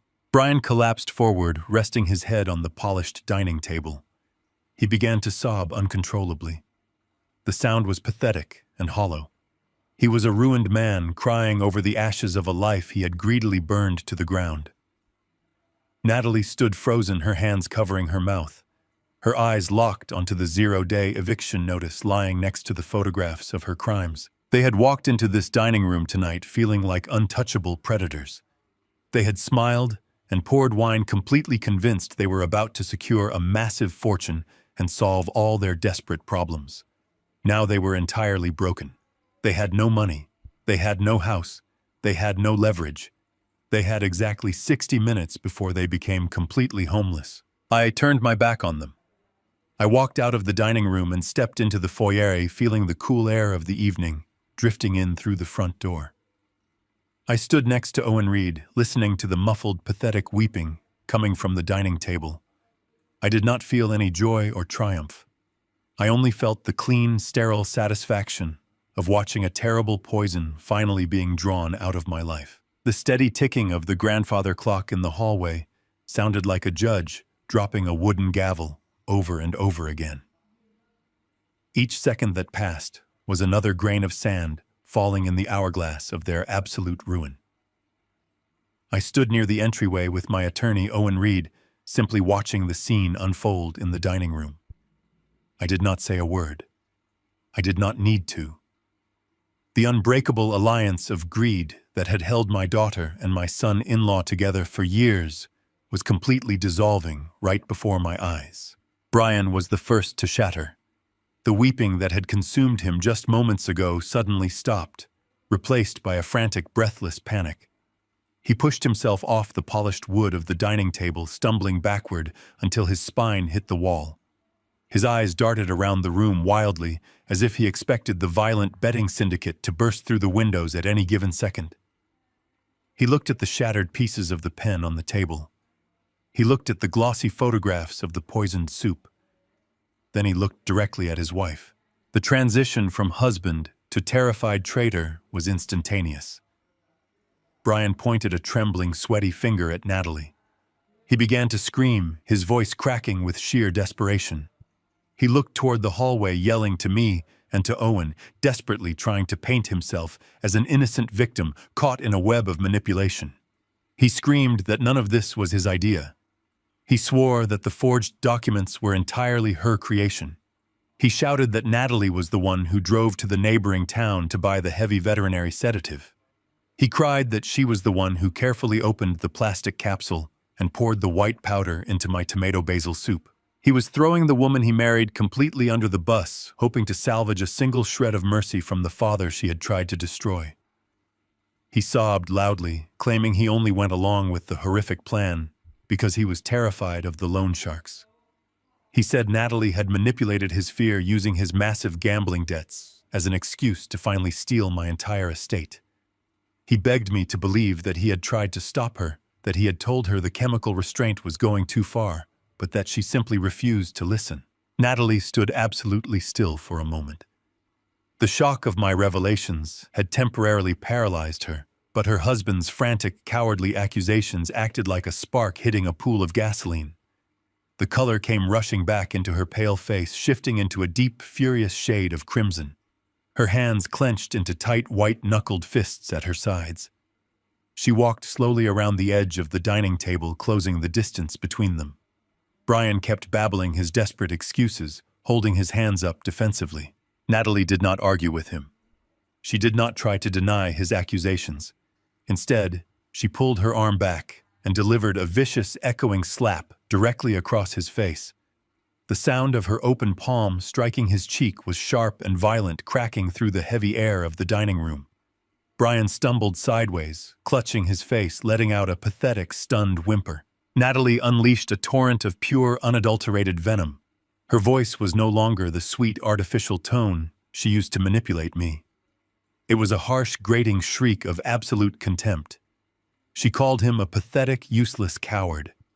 She screamed that he was a weak failure of a man who had gambled away their entire future on worthless sports bets.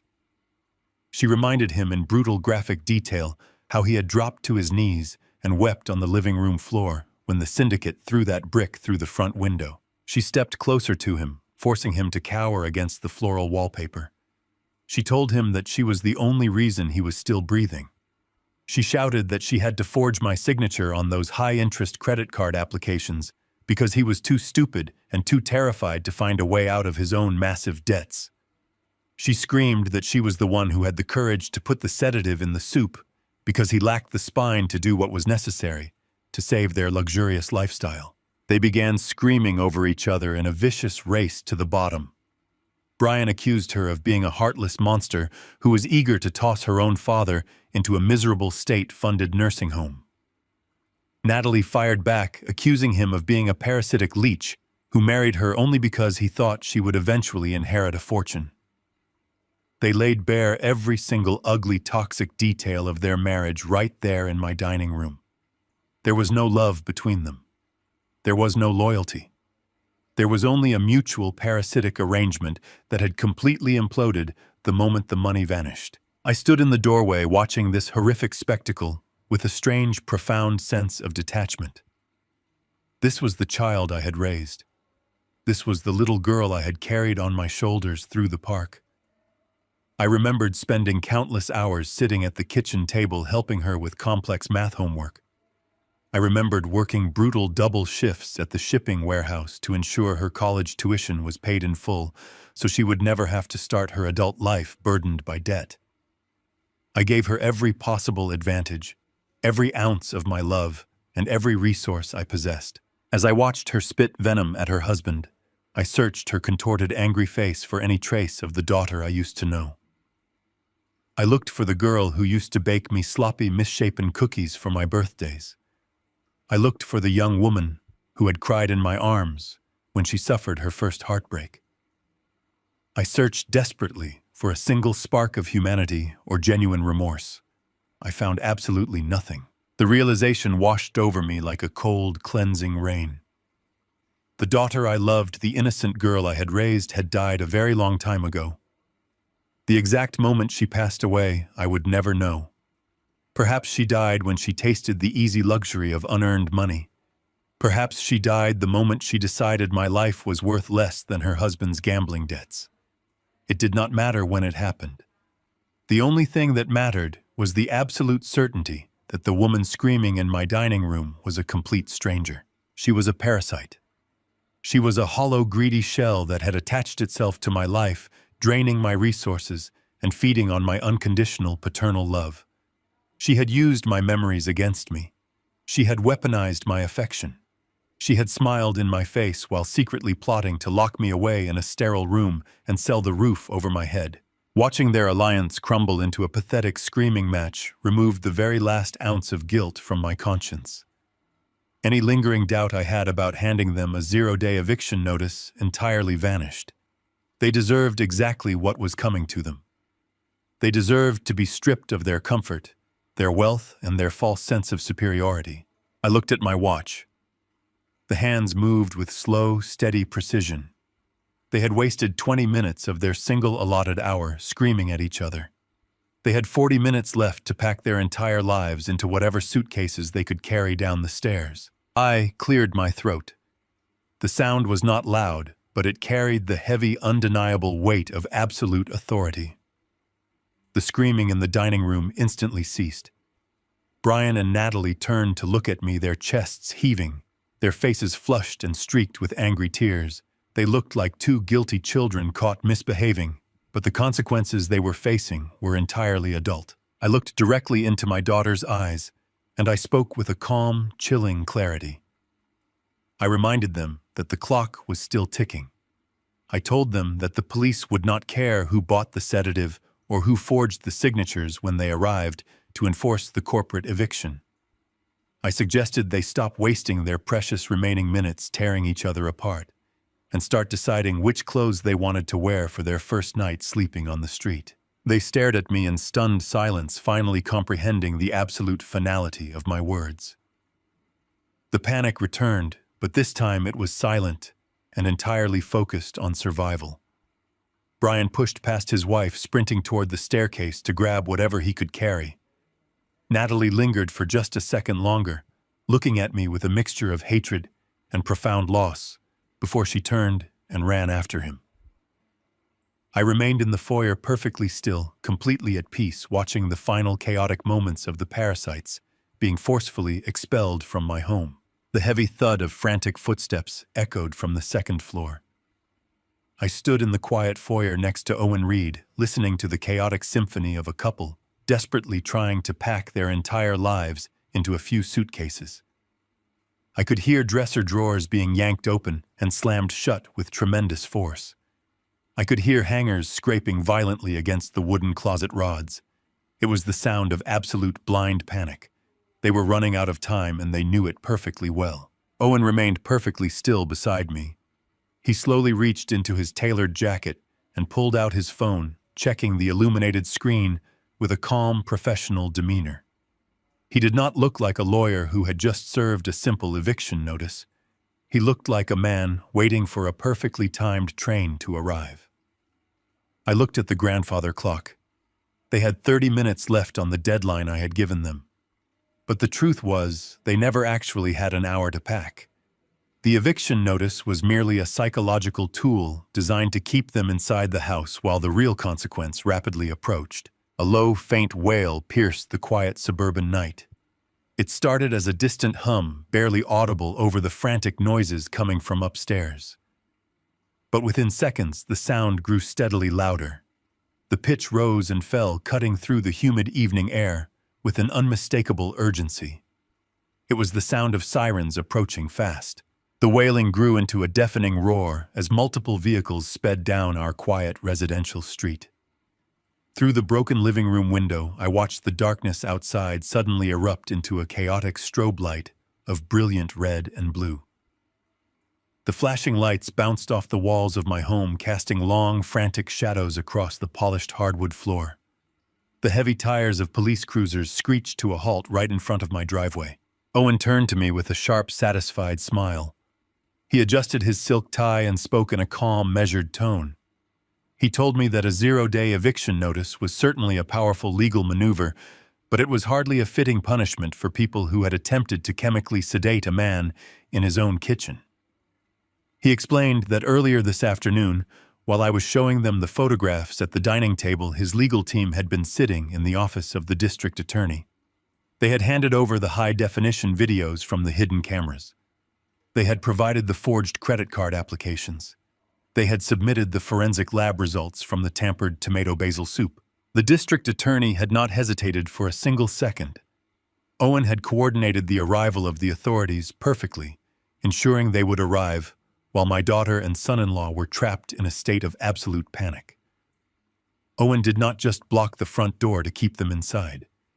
He blocked it to ensure they were exactly where the police needed them to be. Heavy, frantic footsteps pounded down the oak staircase. Brian and Natalie appeared on the landing dragging two large, oversized suitcases behind them. They were sweating heavily, their faces flushed and twisted with anxiety. They stopped dead in their tracks the moment they saw the flashing red and blue lights illuminating the foyer. Brian dropped his suitcase. It tumbled down the last 3 steps, crashing onto the floor with a heavy thud. He looked at the window, then at Owen, and finally at me. Total comprehension washed over his pale face. He realized the police were not here because of a simple noise complaint. He realized the syndicate loan sharks were suddenly the least of his immediate problems. Heavy authoritative knocks pounded against the thick wood of the front door. The sound demanded immediate compliance. Owen stepped forward and pulled the door open wide. 4 uniformed police officers stepped into the foyer, accompanied by 2 plainclothes detectives. The air in the house instantly shifted, replacing the lingering smell of roasted chicken with the cold metallic scent of law enforcement. The lead detective, a tall, broad-shouldered man with a stern, uncompromising expression, stepped forward. His eyes locked onto the 2 terrified figures standing at the bottom of the staircase. He did not ask for permission to enter. He commanded the space entirely. He asked if they were Natalie and Brian. When neither of them could find the voice to answer, the detective pulled a folded stack of papers from his jacket pocket. The detective read the charges aloud, his voice completely devoid of any emotion or sympathy. He announced that he held signed arrest warrants for both of them. He stated the charges with brutal, absolute clarity: conspiracy to commit wire fraud, felony forgery, felony elder abuse, and the most devastating charge of all, attempted poisoning and reckless endangerment. The words hung in the air, heavy and inescapable. Brian did not fight. The last remaining shred of his false bravado completely evaporated. He sank to his knees on the bottom step, burying his face in his trembling hands, and began to weep. It was a pathetic, hollow sound. When the uniformed officers approached him, he simply offered his wrists, surrendering to the inevitable without a single word of protest. Natalie, however, refused to accept reality. As an officer reached for her arm, she violently pulled away. Her eyes darted wildly around the foyer, searching for any possible exit, any loophole, any manipulation she could use to escape the consequences of her crimes. When she realized the front door was blocked by police and the back door was irrelevant, she turned her desperate gaze entirely on me. My daughter ran toward me, throwing herself onto the hardwood floor right at my feet. The arrogant, cruel woman who had spent months plotting my mental destruction completely vanished. In her place was a terrified, desperate child. She grabbed the fabric of my trousers, her hands shaking violently. She looked up at me, and for the first time in perhaps her entire adult life, she cried genuine tears. These were not the fake, manufactured tears she had used to manipulate me in the hospital. These were tears of absolute, unadulterated terror. She was staring down the barrel of a decade in a federal prison, and she knew I was the only person on earth who could possibly save her. She begged me. She pleaded with a high-pitched, sobbing wail that echoed off the high ceilings of the foyer. She told me she was so incredibly sorry. She swore she never wanted to hurt me. She blamed the debt, she blamed Brian, she blamed the stress of her lifestyle. She promised she would spend the rest of her life making it up to me if I just told the officers to leave. She looked up into my face, her makeup running in dark streaks down her cheeks. She invoked the sacred concept she had weaponized against me for years. She cried that we were family. She pleaded that a father could not possibly send his own flesh and blood to a prison cell. She begged me to call them off because she was my little girl, because family forgives, because family protects each other. I stood perfectly still. I did not pull my leg away from her desperate grip, but I did not reach down to comfort her either. I looked down at the weeping, trembling woman on my floor, and I felt a profound, complete emptiness. There was no anger left. There was no sorrow. There was only a cold, sterile finality. I looked into her pleading eyes, and I spoke my final words to her. My voice was quiet, steady, and entirely devoid of warmth. I told her that she was absolutely right about family protecting each other, but I reminded her of the white powder she had poured into my dinner bowl. I reminded her of the cold, calculated way she had watched me take a sip while she waited for me to lose my mind. I looked down at her and delivered the undeniable truth. Family does not poison soup. Goodbye, Natalie. The words struck her like a physical blow. Her hands went limp, releasing their desperate grip on my clothes. The illusion of my paternal mercy completely shattered, leaving her alone in the cold, harsh reality of her actions. The lead detective stepped forward, giving a silent nod to his officers. Two uniformed policemen grabbed Natalie by the arms and hauled her to her feet. She did not fight them anymore. She simply went limp, her sobs echoing through the house as they pulled her arms behind her back. The sharp metallic click of the handcuffs closing around her wrists sounded incredibly loud in the quiet foyer. It was the sound of a heavy steel door slamming shut on the life she used to know. The officers marched Brian out the front door first, his head bowed in absolute defeat. Natalie was led out right behind him, her shoulders shaking as she was guided down the walkway and placed into the back of a waiting police cruiser. I stood in the doorway, watching the flashing red and blue lights paint the neighborhood. The heavy, oversized suitcases they had frantically packed were left sitting uselessly in the middle of my foyer. They were going to a place where designer clothes and luxury items held absolutely no value. I watched the police cruisers pull away from the curb, taking the parasites out of my life forever. The night air felt incredibly clean. The cool night air brushed against my face as I stepped out onto the front porch. The front lawn was a chaotic canvas of flashing red and blue strobes piercing through the thick suburban darkness. I stood beside Owen Reed, watching the final stages of the absolute ruin I had orchestrated. Two uniformed officers were guiding Brian toward the back of the second patrol car. His wrists were secured tightly behind his back, with the metal handcuffs catching the harsh glare of the streetlights. He walked with his head bowed and his shoulders slumped forward, completely stripped of the arrogant facade he had worn for years. His expensive Italian leather shoes scraped clumsily against the concrete driveway. He looked like a hollow shell of a man, entirely broken by the sheer weight of his own catastrophic failures.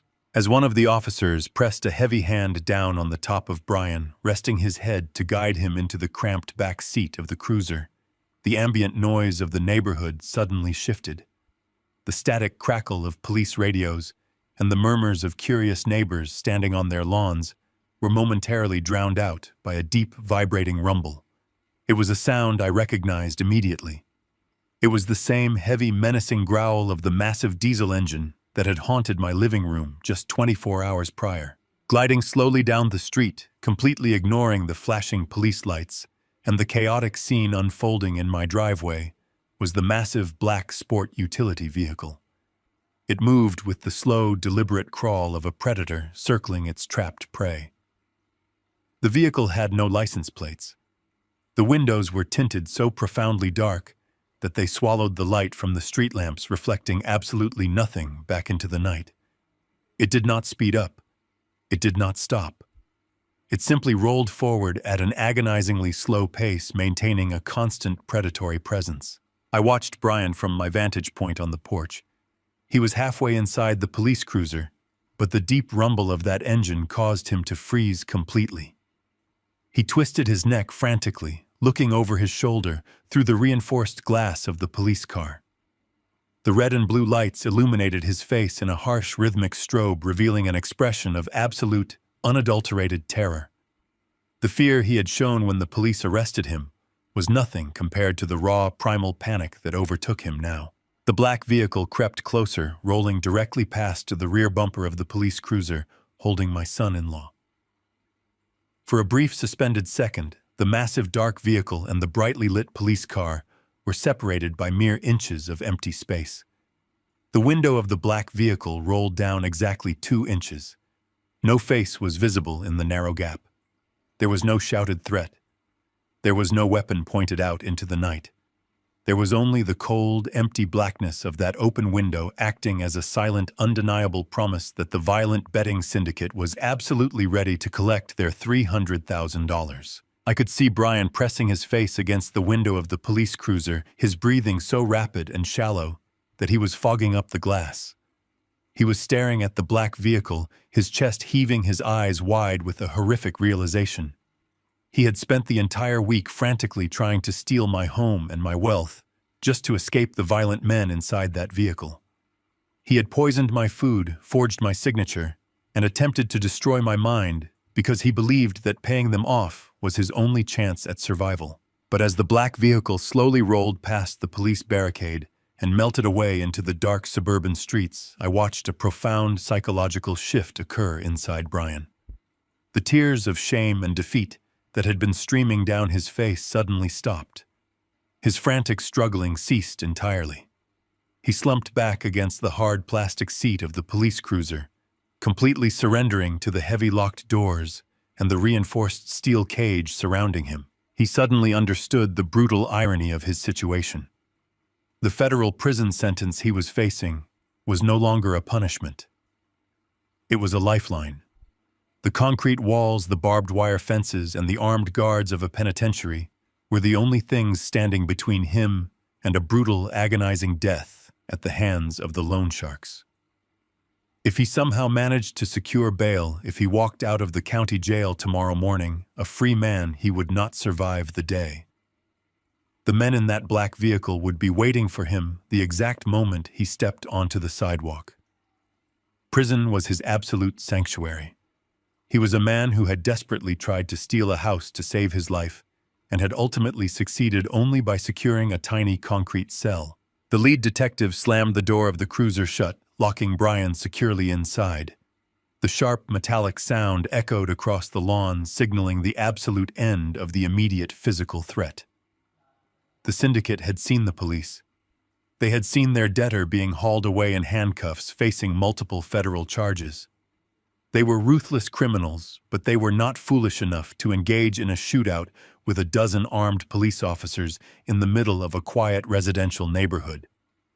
They would write off the $300,000 as a bad investment and move on to their next desperate victim. The external danger that had brought violence and chaos to my doorstep was completely neutralized by the overwhelming force of the legal system. The officers returned to their vehicles. The engines of the police cruisers rumbled to life, shifting into gear. One by one, they pulled away from the curb.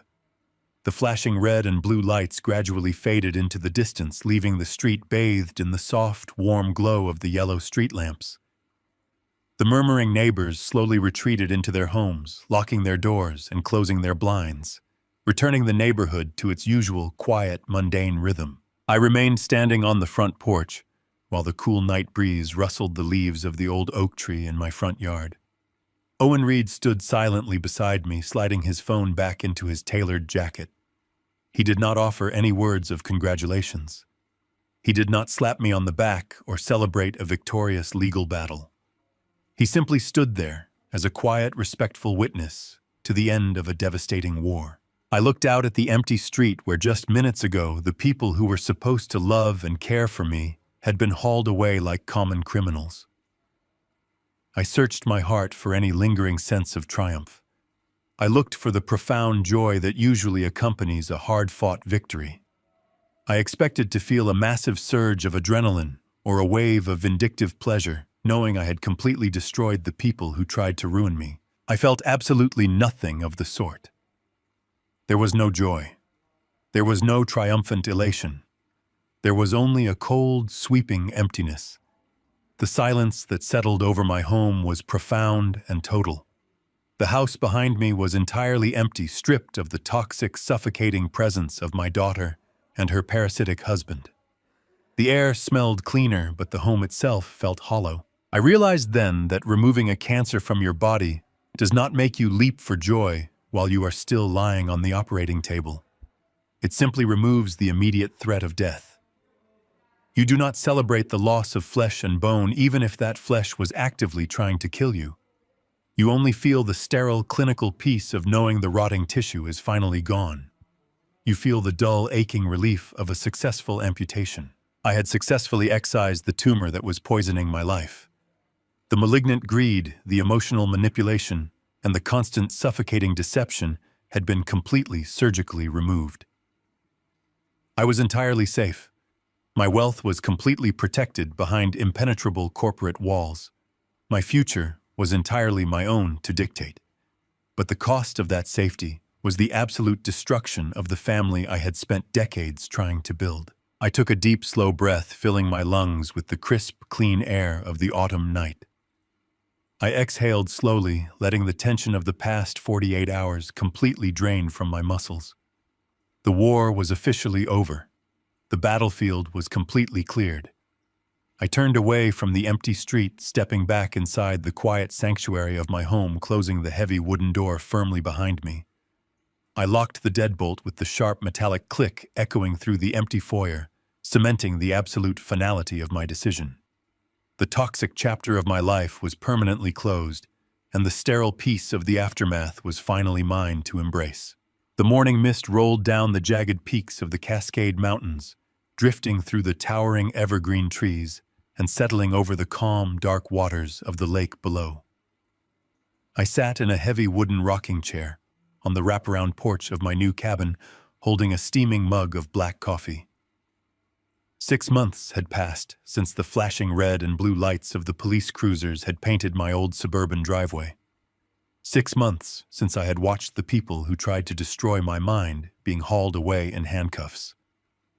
Out here in the vast, isolated wilderness of the Pacific Northwest, the air was incredibly crisp and clean.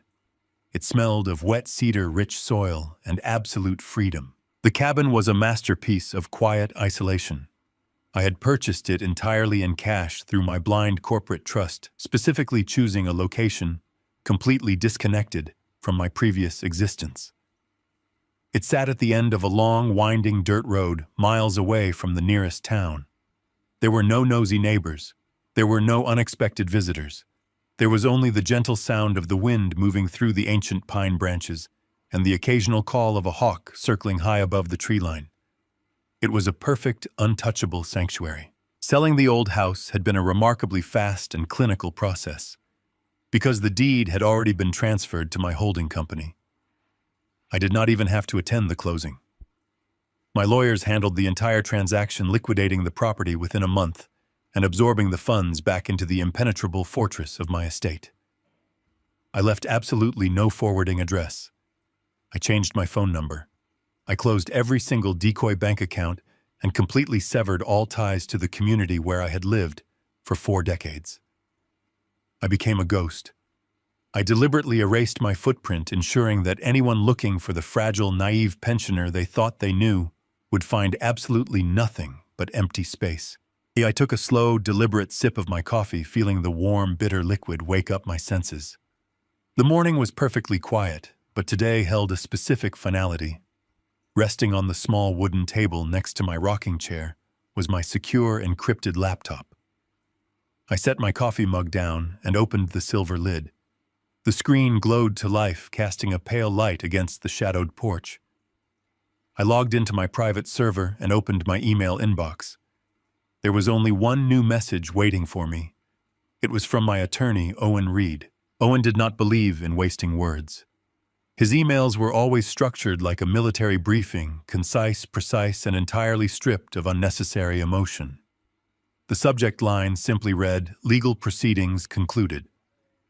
I clicked on the message and began to read the final chapter of the nightmare my daughter and son-in-law had meticulously constructed. The email detailed the complete and total collapse of their legal defense. For the first few months after their arrest, Natalie and Brian had desperately tried to fight the charges. They had hired expensive defense attorneys using the last remnants of their available credit, trying to argue that the entire situation was a terrible misunderstanding. They tried to claim that the veterinary sedative was simply an alternative medicine they had purchased online. They tried to argue that the forged power of attorney was a draft that I had verbally authorized. They spun a web of pathetic, transparent lies, trying to convince the federal prosecutors that they were just a loving family, trying to manage the declining mental health of a stubborn, aging father. But the absolute mountain of high-definition evidence I had provided completely crushed their defense into dust.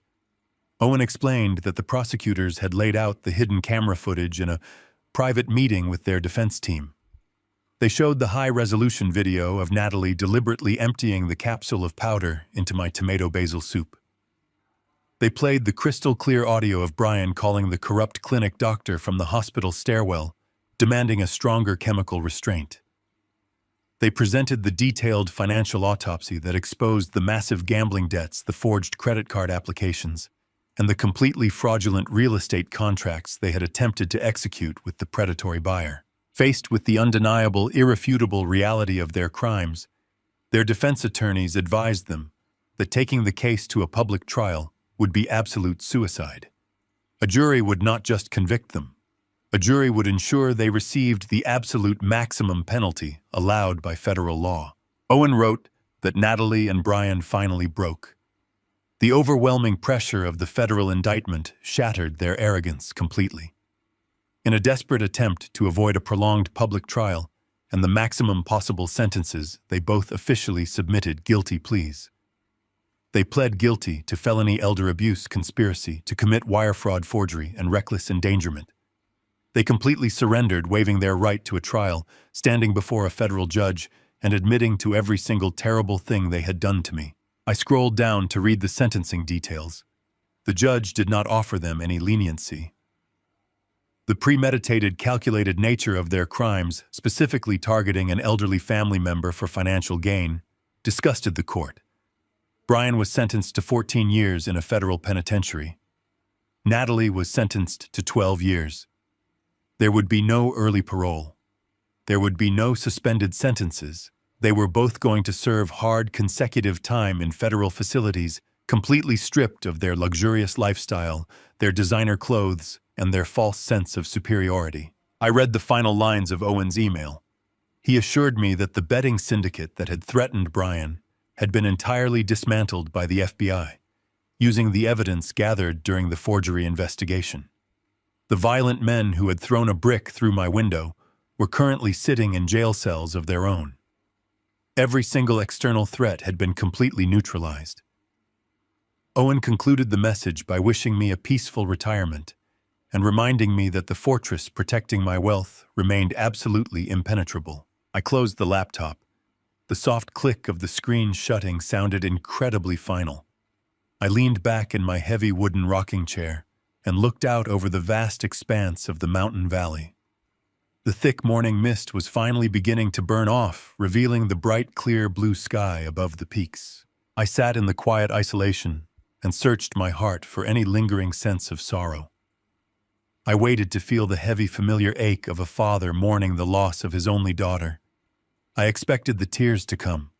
I expected a wave of crushing guilt or regret to wash over me.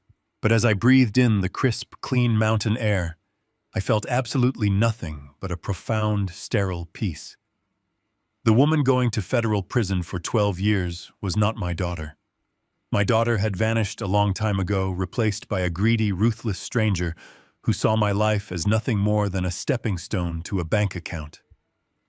I did not send her to prison. Her own greed, her own malicious choices, and her own absolute lack of humanity had locked that cell door. I had simply refused to be her victim. I looked down at my hands. They were resting calmly on the wooden armrests of my chair. They were not trembling. My mind was sharp, clear, and entirely my own. I had survived the most brutal psychological and emotional betrayal a parent could ever endure, and I had emerged completely victorious. I had not just protected my $14 million estate. I had protected my sanity. I had defended my right to live the final years of my life with absolute dignity and respect. I picked up my coffee mug and took one last long sip. The bitter heat grounded me in the present moment. I was completely independent. I was entirely safe.